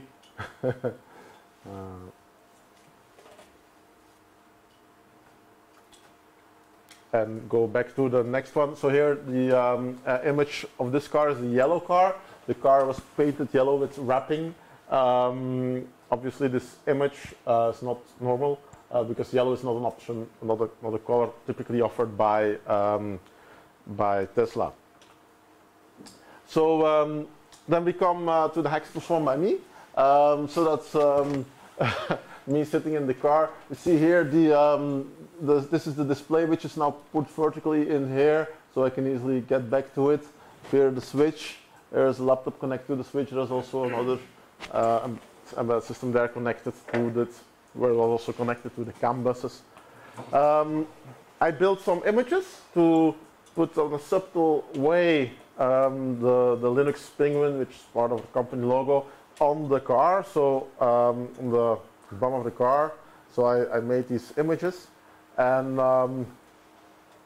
then I put these images in user Tesla UI assets night car Model X, and well, no, sorry, they are stored on the SquashFS file system. I didn't want to make any permanent changes, so I made a small script to mount individual files from var_added. So basically, I made a small script which goes over all the files in var_added, and I can just use the same structure as a file system, and whatever I put in there after I run my script will be mounted. So normally you use mounting on directories. But with bind mounting, you can also just mount individual files over existing files. And just with traditional mount points, it means that if an application has a file open, it will still be able to read and write from it. But as soon as you mount something over it, if it keeps on having these files open, yeah, okay, it will still use these previous files, but if it reopens these files, then it will get the new ones, or it won't find them if they're not there. So it was an interesting way to do it, I think. On my Raspberry Pi, I have a Tesla script which runs from the cron tab every minute, and then also I started out when in the boot sequence, and in it I do the secure shell to the instrument cluster, and there I run a script from var_added to tesla.sh, in which I launch the mount mod files.sh, which I wrote, and which is going to do basically first unmounting if it's maybe had hanged from the future, and then going into this var_added mod files directory. I also allow an extra argument if I want to have multiple of these directories, and then I do a find in that directory, put it in the mod file variable, and do a mount -- bind of the mod file to /mod file. So which puts all these different bind mounts in place, which gives, if I do the mount command, really this long list of mount points where, yeah, maybe a little bit difficult to read, but for every file I add, there is a new mount point. And then I kill the Qt cluster application. Why do you need one mount point per file? Sorry? Why do you need one mount point per file? Well, otherwise I would have to make a directory in which the original files are located and also the modified files are located. So there are multiple files in each directory. That's why I do it individually per file, because they are really spread out a little bit throughout the file system. And yeah, to not make any mistakes, if I take entire directories, then my var added directory also needs to become bigger. And I try to make it as compact as possible, because maybe this extra room is being used also during an upgrade procedure or something like that. Yeah. Yeah. I see a potential, maybe future issue Okay. if Tesla starts using bind mounts for something else. You may run into an issue with the code you showed, because you unmount all the bind mounts. Ah, yes. You may want to grab whether it's from var added. Yeah, that's a good point. Yeah, absolutely. Yeah, if in the next version they start using bind mount themselves, that's what he said, then it will become unmounted suddenly by my script. And yeah, absolutely. So check var added to do that. Yeah, it's not very likely, I think, but yeah, it's better to make it safe. Small modification. Yeah, thanks for the hint. So I killed the Qt car cluster application. I used to start it myself after that, but it's actually starting itself also as well because of the monitoring happening on the system. It can take up to 20 seconds, which my wife doesn't really like. Because it doesn't see the speeds of driving and so on. But most of the time it's done when we enter the car already before we take off. Unless I'm fiddling with it and restarting stuff myself. Yeah. Shouldn't do that while driving, probably. But okay, that's also why, because no of the drive control systems are actually directly attached to it. It's not really problematic to restart the Linux system there or the central Linux system. There is also shortcuts on the steering wheel to actually accomplish that if there would be a software problem. It happens rarely, but most Tesla users know it. So here we see on my screen that we have here the logo, and also here on the bump logo. So small modifications. I wanted to keep it discreet and not have Batmobile. Next hack that I did was a color animation script. So let's maybe see first the result. So here I play with the colors. So actually the X gamma application is by default installed, and just by using a for loop over it, it will go to all the colors of the Christmas tree basically. And I called it the script moonshine.sh. Maybe you could do some Wester bars like on the C64. Sorry? Maybe you could do some Wester bars like on the C64. Yeah.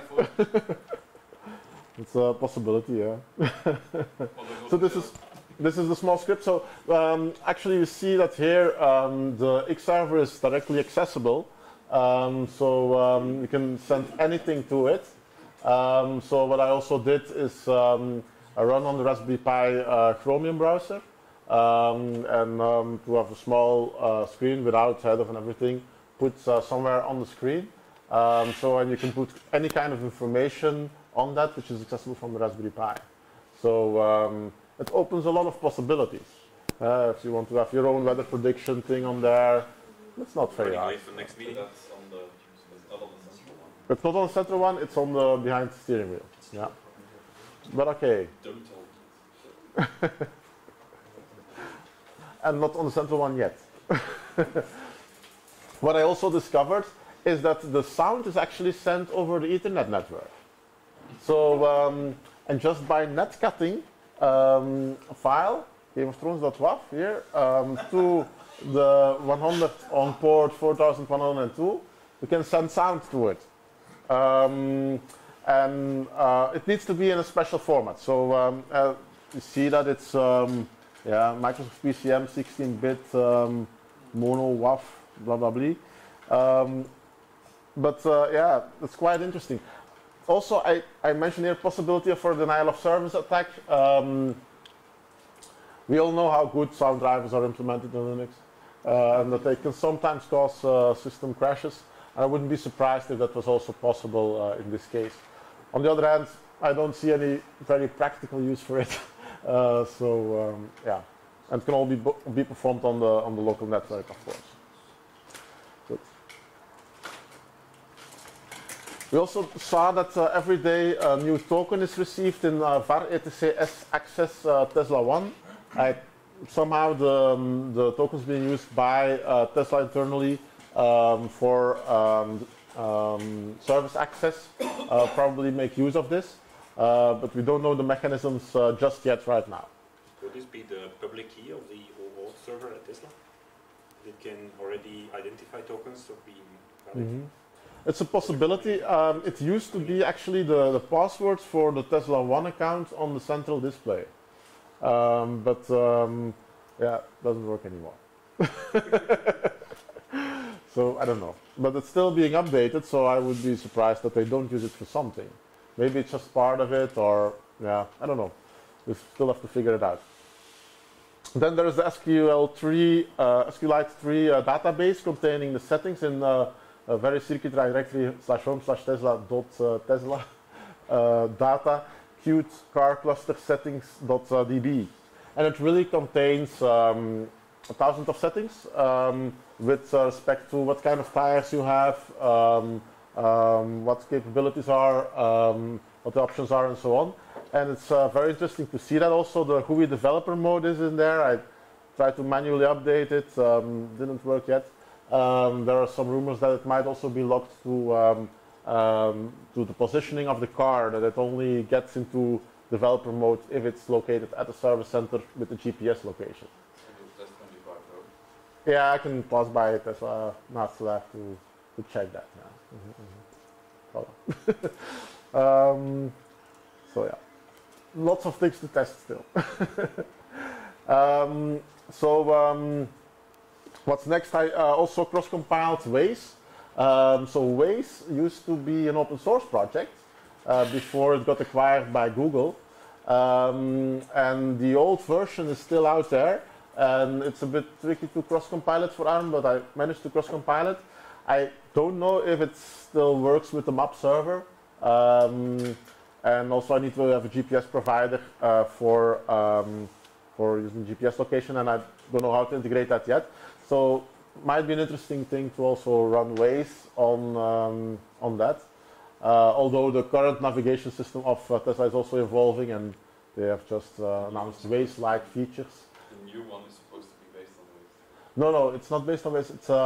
It has the same mechanisms. So it's based on a few open source projects, and it uses the same mechanism of calculating the and crowdsourcing the information of where everybody is to take that into account. But it's not. Yeah, that's what I read.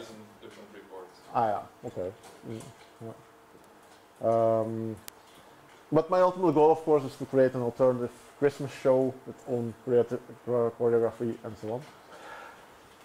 How hacker-friendly is Tesla service and Elon Musk? Well, Elon Musk has tweeted a few times he likes people to tinker with his cars. Here is said in March 2016 that somebody's access wasn't removed from upon Elon Musk's request, and good hacking is a gift. So he likes it. Obviously, he doesn't like negative advertisement for his company, so maybe the wording is sometimes important. My Tesla service representative stated that officially it's not allowed, but that yeah, he really likes what we do and what I do, and what they try to support me a little bit. Also, with respect to warranty, you can ask yourself, of course, is Dell stopping support for a motherboard problem if you replace the hard drive yourself? I would say no. With servers, I think it's very similar. But I try to be honest. I also try to not do any illegal stuff, like changing the VIN number or faking the mileage. are abusing free data usage. So there's data usage included in the car. You don't need to pay for that extra. I also prefer not to touch the CAN buses directly, mess with the autopilot. Actually, I don't know how I can access the autopilot yet. And mess with the drive motor steering or the algorithms behind that. Then there are some other questions before we go to the question and answer section. The long tailpipe myth. Some people say that if you drive on electric car that you still pollute because the coal electricity generators are also generating lots of pollution. It is actually not true. If you would run 100% on coal-generated electricity, you would still be more efficient than traditional cars with respect to CO2 exhaust.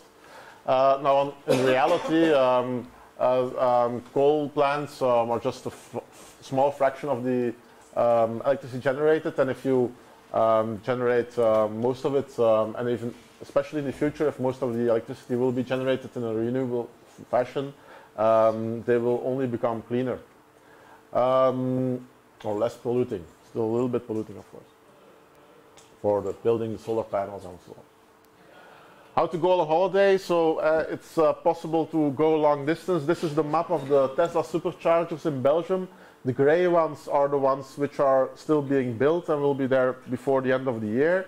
So from my home near here, give or take, can easily get to Arlon, which is the farthest distance if I want to go to the south of France.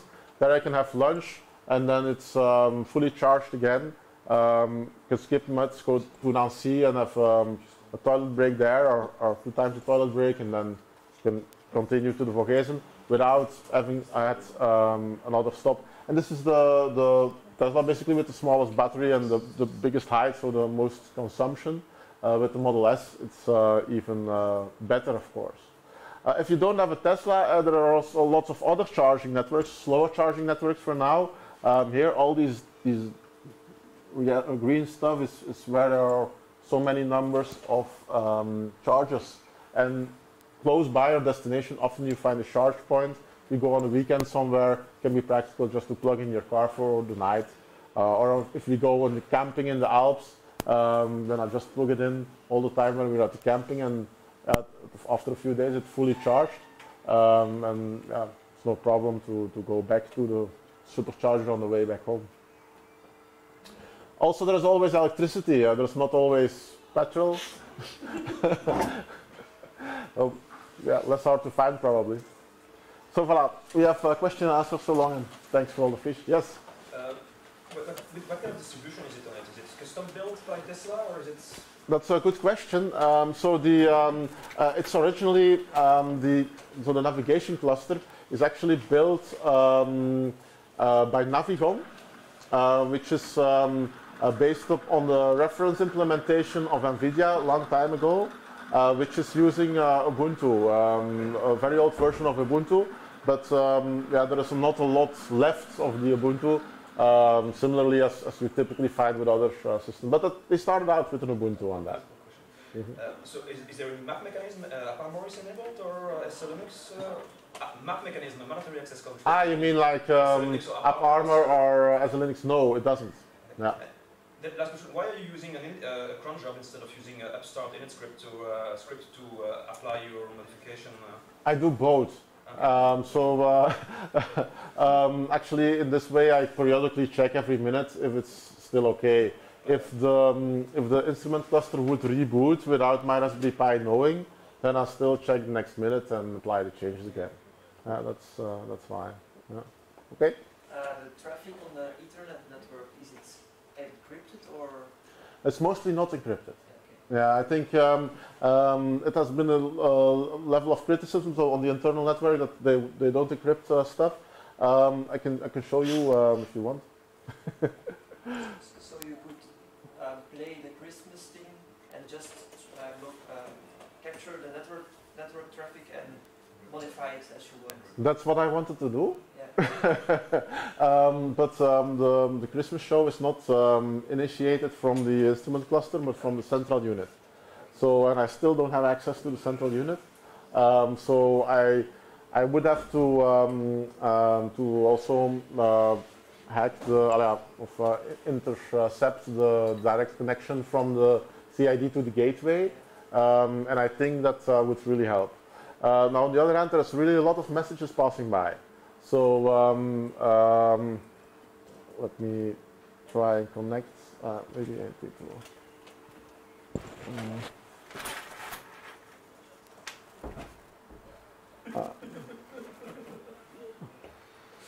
Okay, opening the car again. So we'll probably start now. So I'll give it a few minutes. Yeah, we'll look at it, or we can go to the car because it's already past 5. And we can look at the car for if you like. Somebody still a quick question, or yeah? Those IP addresses, are they always the same, or did you choose those? Or? So the 104 I chose myself, so the 100, the 101 and the 102 are always dedicated and fixed like that by Tesla. Yeah. So they're always the same. They'll also be in Chris's car. Voila. Yeah. Which makes it easier if you want to write a virus or something, if you get inside the network. Yes, if you, of course, manage to get inside that network somehow. The connection from the car to the outside world, to internet, is using a VPN to the mothership, and yeah, with daily changing keys and so on. So that's a bit harder, of course, to intercept. And yeah, and there is also has been an attempt to, if you use the Wi-Fi name Tesla service, then it will also use that to connect to the internet by default. So that's a way also to hijack the traffic and to have a first way of trying to get inside. But yeah, it's a VPN, so it's not been answered yet. Yeah. Yeah. But it might be a possibility. But it's time for okay, cool.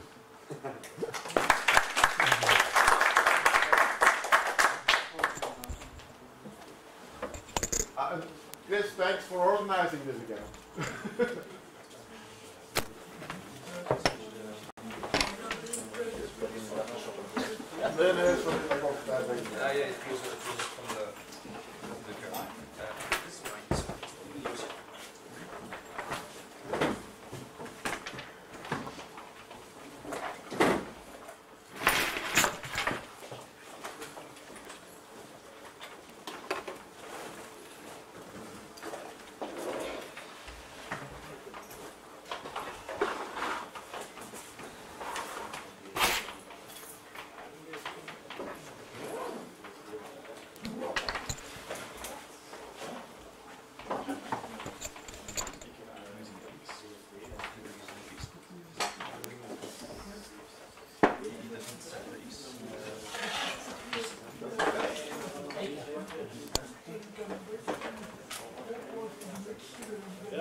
So we have the last two talks going on.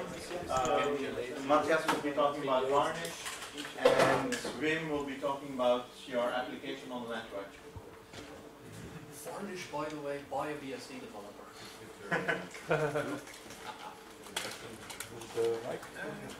Yes.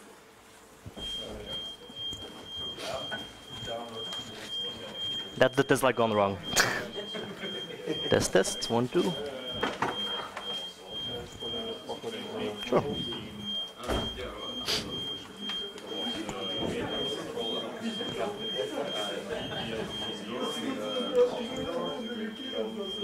Can I do this away? Just a bit? Yeah. Without breaking it? Move it backwards. You can slide it backwards. Okay, it's just not touching my mouth. This is great.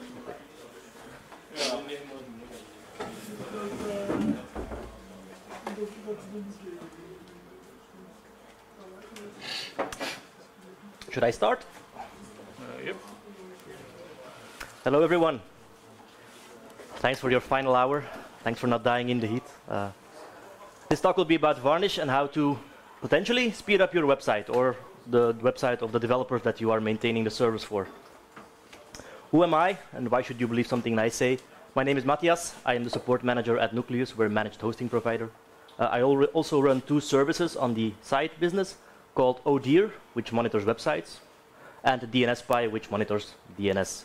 If you care about any of those topics, give them a try, free trials, etc., blah, blah.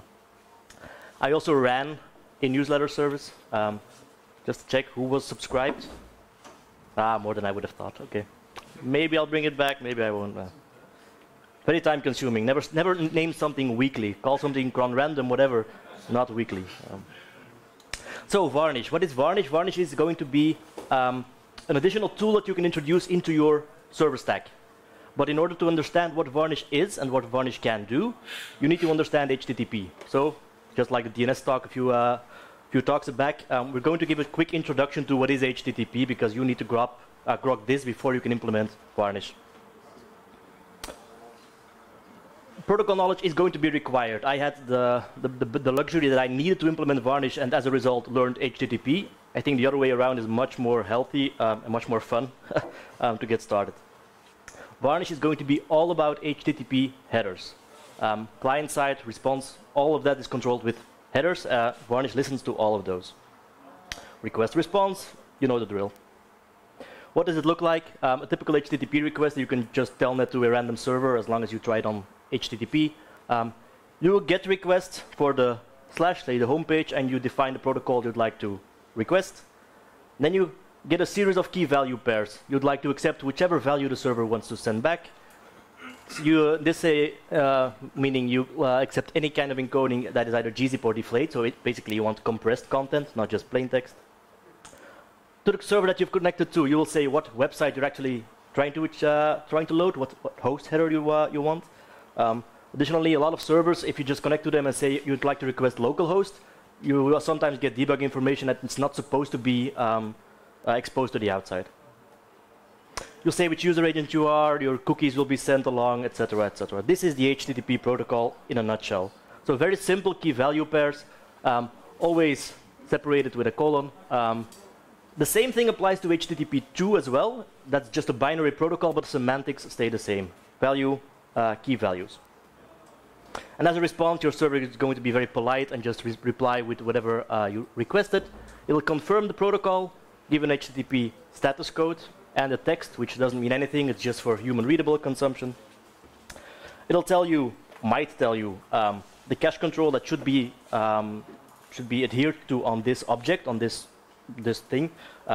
This means a cache control is private. If I request it versus my colleague versus anyone here, we should all get a different response. That's the idea.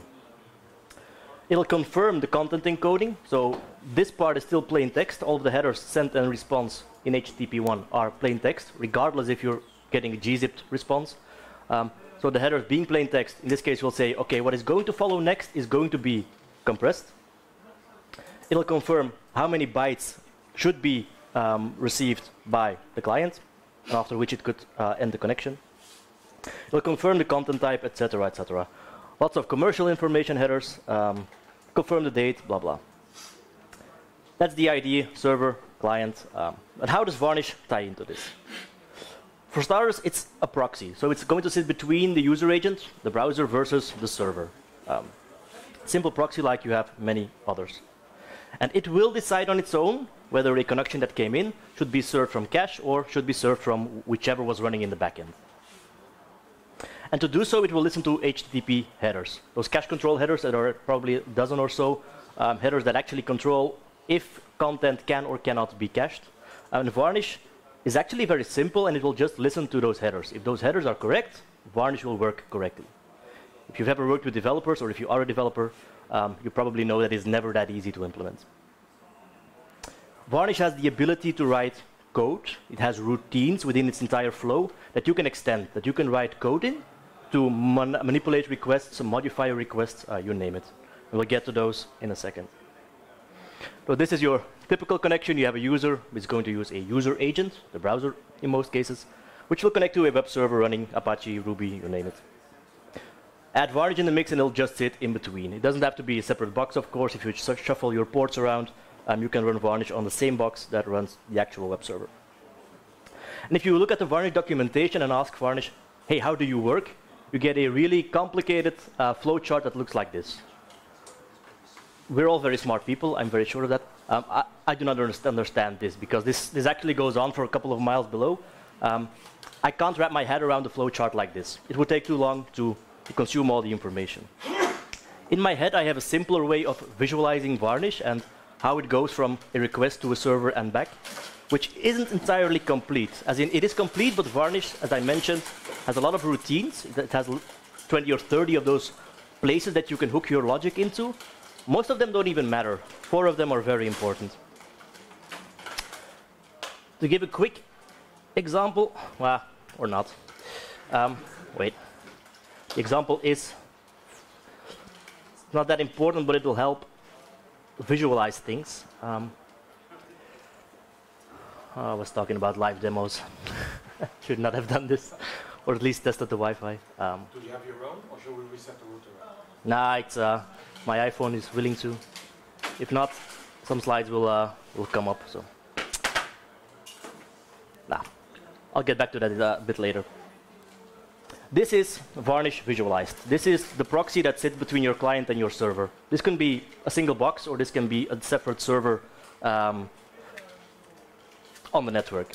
What is going to happen when a user agent connects to Varnish is it going to trigger a routine called the VCL receive. VCL stands for the Varnish configuration language. It's a bit of nomenclature that you just remember. The receive hook is the very first part in Varnish where you can start to manipulate a request. So a client makes a request for the home page. In this place, you can start dropping cookies, saying that perhaps you'll never want to serve a plain text version, only a gzipped version, etc. After this, Varnish is going to look up that request that the client made in its cache. Best case scenario, it has a hit. So Varnish triggers its final routine called the VCL deliver. And this is the last routine before content is pushed back to your client. So before the HTML, with all the headers, the entire DOM is going to be sent back to the client. This is the best case scenario because you have a cache hit. Couldn't be faster. And the user is happily served. Of course, the first hit can never be a cache hit.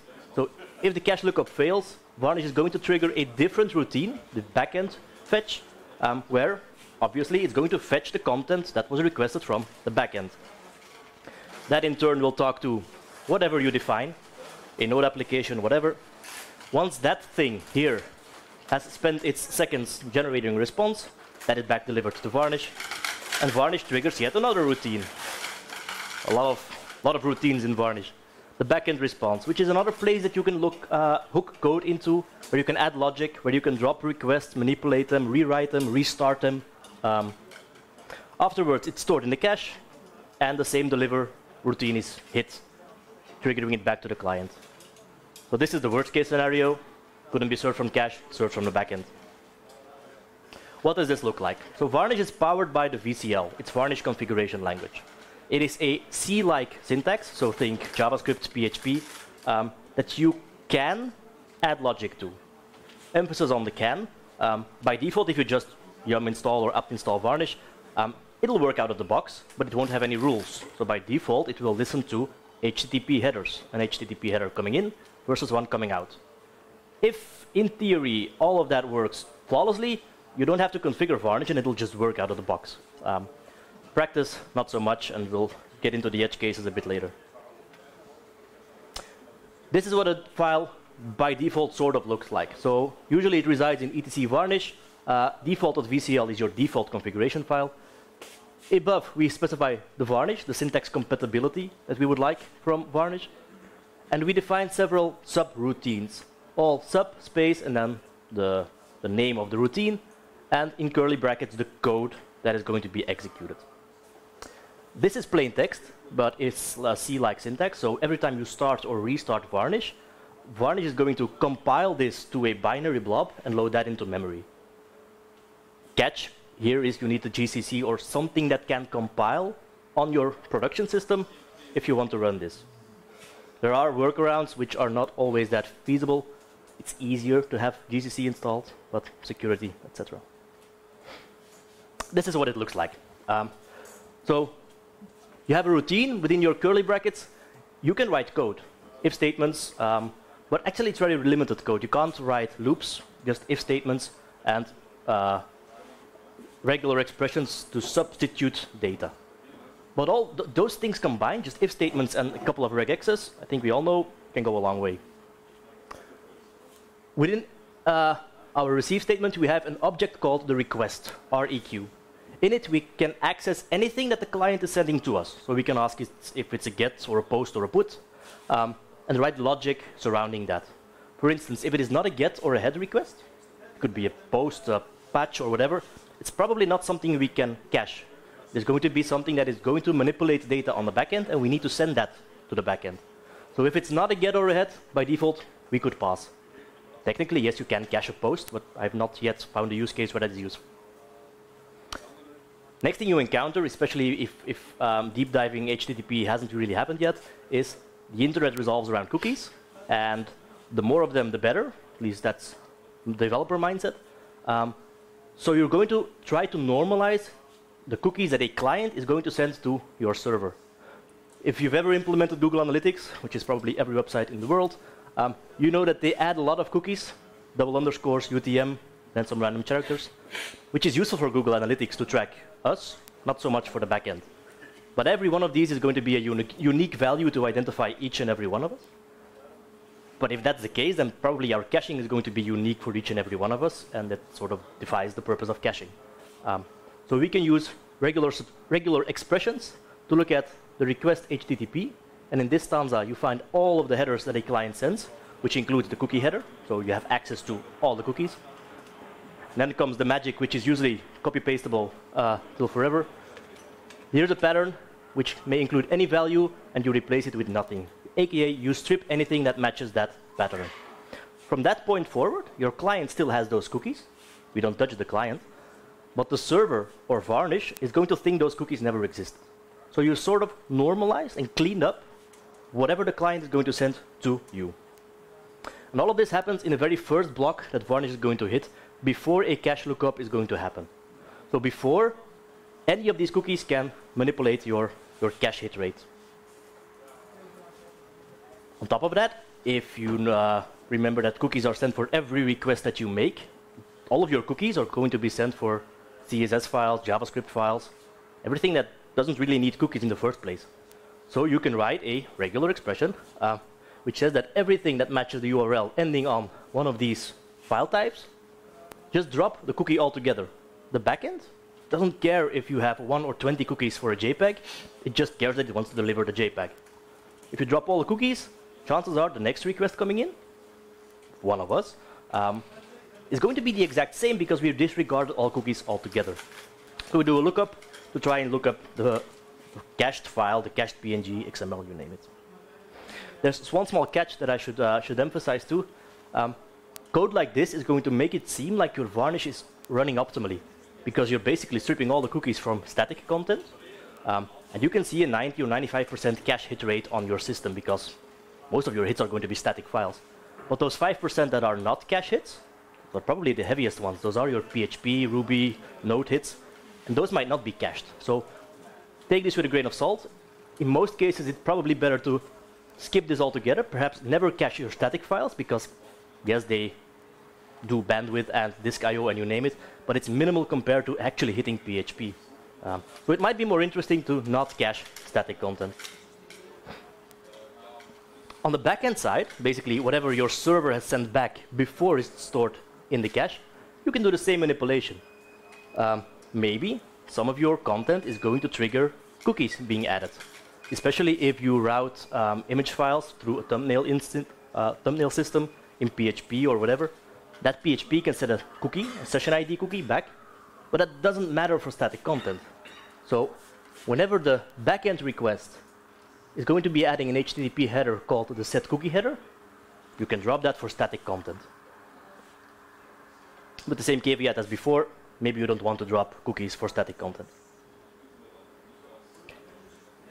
Varnish also allows us to introduce a bit of intelligence or graceful handling of downtime. When it receives a response from the backend, it can look at the status code. Maybe it was an error page. You probably don't want to cache that. Maybe it was an error page that signals that we can restart the request without harm of twice manipulating the same data. So if you look at the backend response and we look at the status code, if it's an error, we probably don't want to cache, so we abandon altogether. Basically, we serve an error page to our user. But we can also add retry logic. This piece in Varnish can retry the same request and perhaps use that response. Could be useful if you just had a single SQL query that failed, but the next one works. Mostly useful for harmless GET requests, not so useful for posts that manipulate your data. On top of this, normally you can send how long a page can be cached through its cache headers. The cache control header that we might see. But if that cache expires, say you want to cache something for 60 seconds and the 61st second a new user comes in, it doesn't have a page anymore. But that's where Grace, among other things, comes in handy. It will allow Varnish to store things beyond its TTL in its cache, assuming there is memory or space available to store that request. So even if something has expired and the next user comes in, it can serve that expired request to serve it in milliseconds, and in the background, fetch new content. This is useful especially to avoid cache stampede. So if your cache expires, you don't want hundreds of people requesting the same page. This can make it that even an expired page can still be served from cache. Probably not convenient in any use case, but in most it is. On the deliver end, basically the last page, the last routine that we can hit before sending it all the way to our client, we can add or remove additional headers. Varnish doesn't really have a very clean mechanism of all of those routines that we saw of making variables and passing those variables along. What most people do is they add additional headers in each routine to check the value of previous headers or previous variables. Of course, you'll want to clean that up before you send those info back to your client.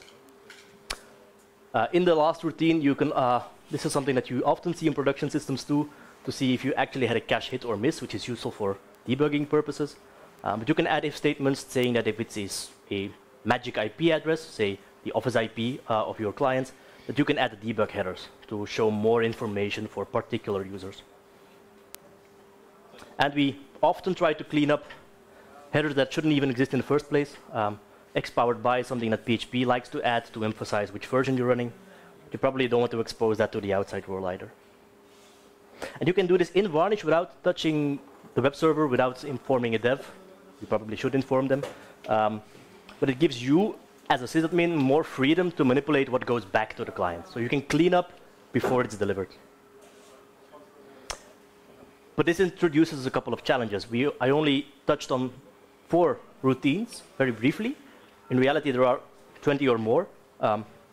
Each of those routines gives you the power to change a header, add a header, remove a header, basically change the request altogether. There are a lot of places where you can modify a request. What comes in versus what comes out. If you add all of those regular expressions, you probably have a set of cookies to begin with. You have a set of cookies that comes out. What's the input? What's the output? And where should you manipulate a request? You can do it in a lot of places, but what's the best place to look for to add your code or to change your code? These are questions that don't really have a ready-made answer. But we'll look at a couple of scenarios that will, hopefully, further explain where you can change these. If you don't agree with me, you can change them at any place where you'd like. By default, Varnish is going to make a cache lookup for every request that comes in, and it is going to look at 3 distinct keys to determine what separates me from you. For starters, it's going to look at the URL that you're requesting, which makes sense. /account versus /profile, different pages. It's also going to look at the host header. Google.com versus Yahoo.com, different pages. And it will look at the cookies that are sent by the client to the server. And this is something that probably triggers a lot of cache fails, because by default, most applications set a unique session ID in a cookie for each and every one of us. PHP can do this by default, Ruby can do this by default, which is useful as a developer. You always have a session at hand and you can track a user through different pages. Not so useful for a caching engine, because suddenly all of us, according to this mechanism, are unique. We all have a separate session ID, thus a separate hash for our cookies, No more caching. This is something that if you want to introduce Varnish into a developer-controlled stack, or basically if you're responsible for a set of developers, this is going to be the part that is going to require most work, probably on the dev end. Sanitizing cookies, only setting session IDs when you need them. Don't throw data in cookies assuming it's just free storage, because it will mess up any cache hit rate. Knowing now what 3 elements by default are separating us from each other, which by the way you can just add data to. So this VCL hash, this is just the same code we saw earlier. You can add headers, say if you want to implement a REST API, and sometimes you have an XML response, sometimes a JSON response.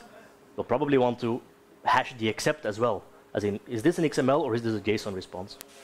So you can just add permutations of your cache in the hash. In the VCL receive, so again, the very first hit before a cache lookup is done, you can do sort of intelligence things like sort the query arguments. Those things behind the question mark. The example shows this is actually the very same page. Lang is NL at the front versus at the back. But to Varnish, by default, this is different. Your URL is different. Hence, different version of the cache. If you've ever sent something with Google Analytics to track campaigns, something your marketing folks will enjoy, every mail sent out can potentially include unique tracking parameters per sent link. Usually included in UTM underscore and then a set of parameters. You can just remove them in Varnish because to your backends, they probably don't matter. I say probably because sometimes you have a dev that actually cares about it in the backend. But you can drop it, so client can send whatever garbage he wants to the backend. We drop all of those UTM parameters in the URL, and the cache lookup is going to be a very clean one, without all that noise and junk. But I think that, like I mentioned, the biggest challenge is going to be cookies. Cookies, especially tracking cookies or persistent cookies, or devs that just try to load whatever it is in cookies, assuming it is something like local storage.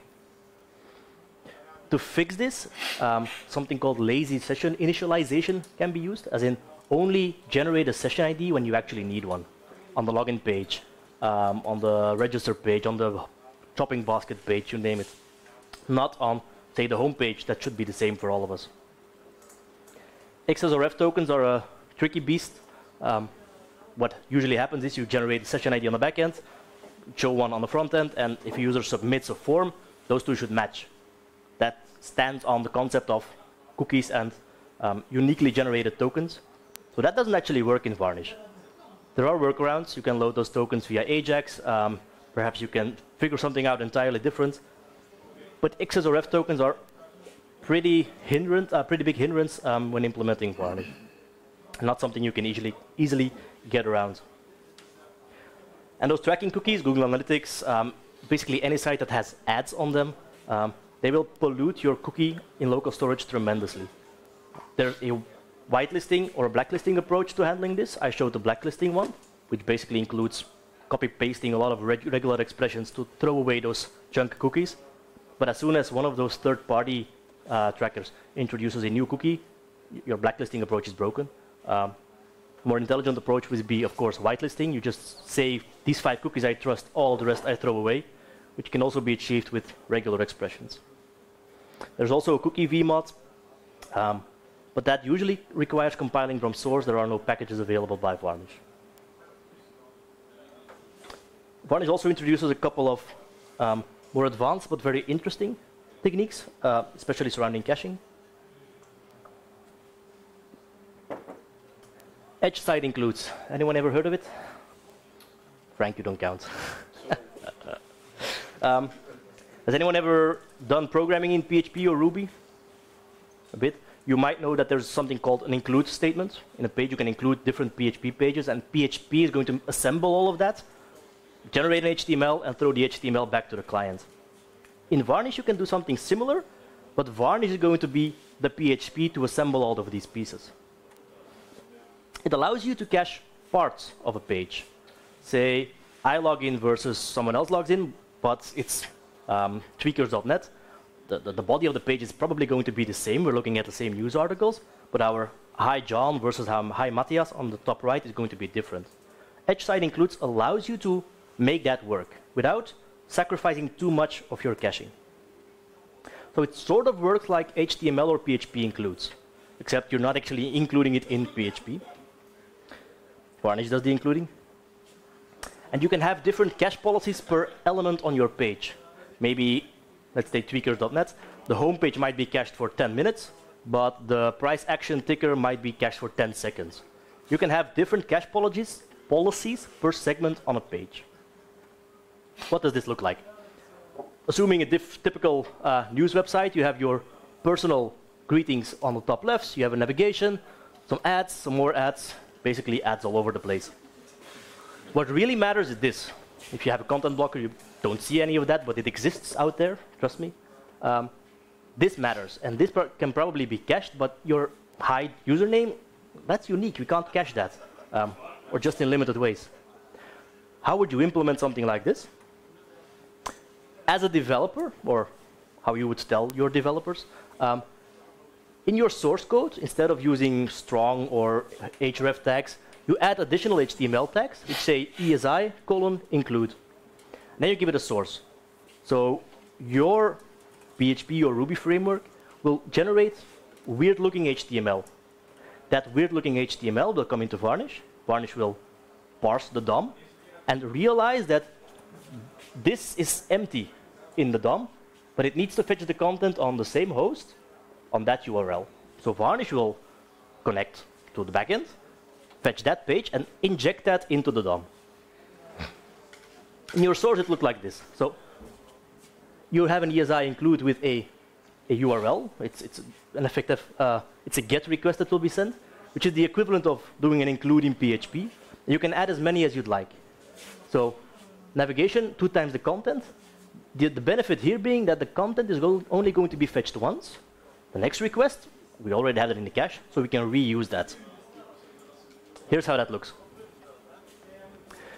If a user connects to Varnish and says it wants to load laravel.com, it'll hit VCL receive, probably does a cache lookup, let's say it failed, so it makes a backend fetch.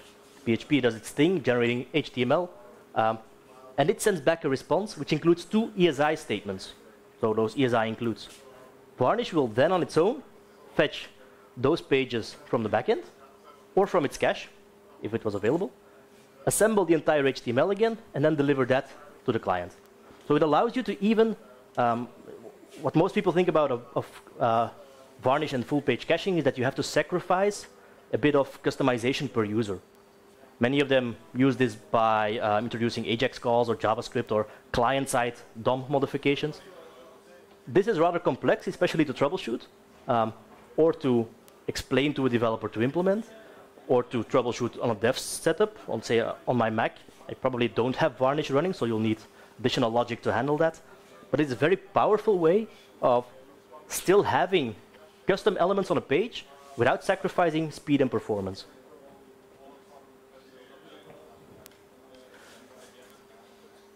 As I mentioned, each of those elements has its own TTL, its time to live, aka how long can you cache this before requesting a new version. By default, Varnish just listens to headers. Cache control headers, e-tags headers, expires headers. There's too many headers in HTTP to define how long a page can be cached. Varnish has a flowchart-like order in which it listens to them. The easiest to implement is cache control. If your cache control headers, either on the server or by the dev, are set correctly, Varnish works out of the box, no harm. However, sometimes you end up with popular pages, you end up with malfunctioning servers, you name it. In the backend response, so this block, if you remember, you can add logic to overwrite the TTL. Perhaps certain pages you can't cache, or certain you must cache longer. You can overwrite the TTL to whatever you'd like. This quickly becomes a unmaintainable list, so ideally you push this back as much to your developers as possible. Sometimes you have no choice. It's Saturday evening, your servers are down, you have to fix something. This gets it fixed. The developer probably isn't on call. Yeah, I'd love to hear whether that is the case. Additionally, like I mentioned before, you have something called a grace mode, where you can deliver objects outside of their TTL. So if an object has expired, but the next request comes in, you can serve that even if the TTL was expired while background fetching a new version. This also introduces a defense mechanism for cache stampedes. So if you have 1,000 users all requesting the same page, Varnish can make one request to the backend, keep all of those 1,000 users waiting, just do one request to the backend, send that back, and then serve its 1,000 users. Which sounds great in theory, but we all run servers, so we all know that a single request sometimes takes a bit longer than usual. So if that one request took, say, 10 instead of 1 second, those 1,000 users have been kept waiting for 10 seconds. Perhaps a second request might have been faster and might have delivered a faster result. So there's always a trade-off between convenience, uptime, performance. How would you implement Varnish in your own stack? To get started, it's actually very, very easy. You install Varnish, obviously, part one. I run a lot of Varnish templates on my GitHub page, basically lessons learned from downtime or whatever from the previous years. Just run Varnish on the same server you run your web server, just on a different port. No harm done. Let your developers test it yourself, see if everything works. So you test your functionality, of course. You swap your ports. Basically, your web server comes 8080, Varnish runs port 80, and you're good to go. Then comes your biggest question, of course, does it actually work? As in, am I getting cache hits, cache misses? That's when you'll start to look at Varnish log or your monitoring. Troubleshooting, let's see how I am on time. Okay. 15 minutes. It requires internet, of course, which I now have. Oh. Buddy of mine runs the Reggae Gale website. Super high traffic, of course, as you can imagine. It's a typical Drupal stack which has Varnish running in front of it. If you've ever run Drupal, you know that Varnish can come in handy. There are a couple of tools on the command line that we as sysadmins can use. Let's see if I can zoom in a bit. Basically, Varnish tab, and you have a lot of them. Assume that there is Varnish in front of this. You have a Varnish ADM, an administration interface. Think telnet-like interface that you can send commands to Varnish. You can show a histogram, which is fancy looking but ultimately useless. A Varnish log, which dumps in plain text the request and the responses from all of your visitors, which is very useful. But if you run this on a high traffic production server without parameters, you will dump all of the traffic, which might kill your console or the server. There's a tool called NCSA, which does Varnish logging, but in a more Apache-like format, something more easily grokkable by both logs and us. There's a reload command and a couple of commands that don't really come in handy that much, except for Varnish top. Let's look at it a bit. If everyone could browse to reggaegale.com, that would be nice, because there probably isn't really that much traffic. But I shall refresh like mad. Okay. This is Varnish log. This has, and I can scroll for a very long time, all of the hits coming into the server. And there's a couple of key identifications here. So there's a number in front.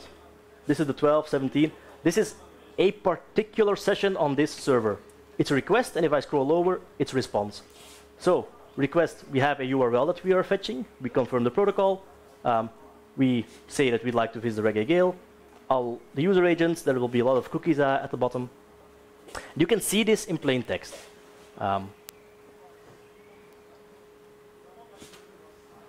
Here, we see what the server has actually done. So we are hashing the request. We try to determine what separates this one from the next user. And we take the URL and the host header, but we don't see cookies. So this is probably, as the name would imply, a bot coming by without cookies. These two are hashed. Try to fetch it from its cache. It's a miss. So we have no cache hit. We have a cache miss. And we have to fetch it from our backend. Drupal does its thing and replies with an HTTP OK header. A lot of headers that are being added by Drupal, blah, blah, blah. and then a deliver is now sent back to our end user. If you do this on a high traffic site, you can't really keep this up. You can't just type varnish log and expect to troubleshoot things.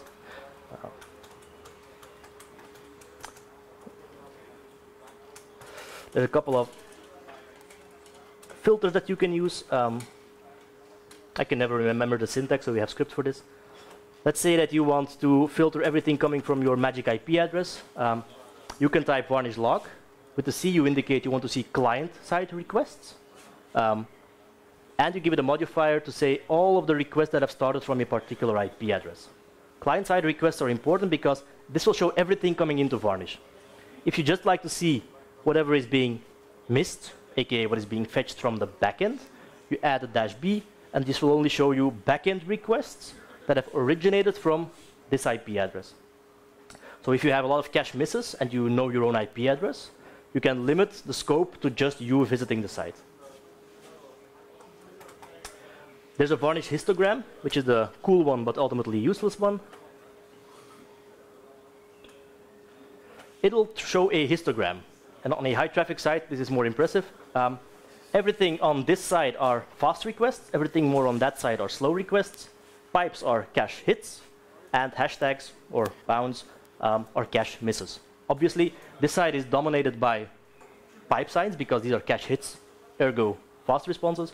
These are going to be the slower responses that are fetched from the backend. This is nice if you're running into a varnish on an unknown system and you just want to have a quick look, how is my caching doing? If you see a lot of these, not much caching. If you see a lot of these, a lot of caching. But you don't know which ones, you don't know which have failed, you have blah blah. Without modifiers, you can also just say, I want to see all the backend requests, as in show me everything that is being cache missed. What is being fetched from the backend? Let's take the 12 again. Should begin somewhere here. So we have a connection incoming, requesting a particular image, being hashed from the same. Nope, a bit lower. This is a fairly boring request because unless I'm missing it, there are no cookies. Ah, there you are. So, cookies. The power and the evil of the internet. Semicolon separated, so you have your key value, and you can add whatever you like in this. This is the part that needs most of your cleaning up. This GAT stuff, GID stuff, all of these are tracking cookies. Which is a fun exercise if you just look into the browser what cookies are being set for a particular page. But these pollute your cache hit rate. What else did we have? So we have varnish log, which gives you the output above. A lot of detail, a lot of debug information. You also have varnish NCSA. Someone could hit refresh. Okay. Which gives you more of an Apache Nginx-like output. This is something that we also use if we would like to feed this to something like a traffic generator to count the bytes being served. This is the output that is easily comprehended by syslog or anything, because these are just, there are ready-made filters for this. There are hardly any ready-made filters for the varnish log output. So varnish NCSA is useful if you want data traffic accounting to see how much each website is using. Varnish top can also be an interesting one. It gives you a top-like interface of calls happening. Left column is the count, how many times a particular request is coming in this case per second. So per second, we are now serving something like 140 deliver requests. 9 times out of 10, these are just a lot of JavaScript images that increment that counter. You can also see if, for instance, you have one very, very popular page, that request URL is probably going to be somewhere at the top, indicating that that page is receiving a lot of requests. These are all separate mini-tools that can help you identify where a potential non-caching issue is, aka something that should be cached that isn't cached. This is an interesting one. This is something where Drupal, in this case, actually sets its cache control headers correctly. We probably don't have to look at the varnish configuration because Drupal can manage how long a particular page should be cached. What does this look like? The default VCL file. It's missing sort of vital information. There are some more pound signs to include or to indicate comments. This is something that can rapidly grow and is probably sort of custom per application that you deploy. Simple applications like Drupal, they just benefit with the defaults. If you have a custom homegrown application, perhaps you'd like to exclude certain URLs from ever being cached. This is just added to the default.vcl file. And if you scroll through this, none of this is actual magic, but it is a lot of code, in a sense, that just does normalization, in a sense. As in, if we're not receiving any of the known methods, just pipe it to the backend. There's a difference between Varnish passing something to the backend or Varnish piping something to the backend. A pass indicates that Varnish is actually using the HTTP protocol to talk to the backend, get a page, deliver it back. Pipe implies that Varnish is going to drop back to TCP/IP layer and just drop bytes to the backend, receive bytes back, and deliver that to the client. If there is ever a situation, say you have WebSockets or you have a custom protocol implemented over HTTPS, you can't pass that to the backend. It's not HTTP that Varnish can grok. It is more lower level than that. You just pass TCP/IP, get TCP/IP back, deliver that to the client. A lot of this logic is available on my GitHub pages, which gives you copy-pastable versions that you can just get started with. Because by default, an apt install Varnish gives you a bit of VCL logic, but not a lot. And instead of reinventing the wheel every time, here are some examples for backend definitions with probes. Varnish can also act as a load balancer, separating requests for multiple backends. The probes can say which backend is alive versus which one isn't. You can define timeouts to make sure that if it's too slow, it won't be used anymore. You can define ACLs. Perhaps you'd like to have cache purges from internal IPs, but not your external IPs, etc., etc. There's a lot of code in here that is just going to make your life, hopefully, easier. Copy-paste this, get started, and see where you can get.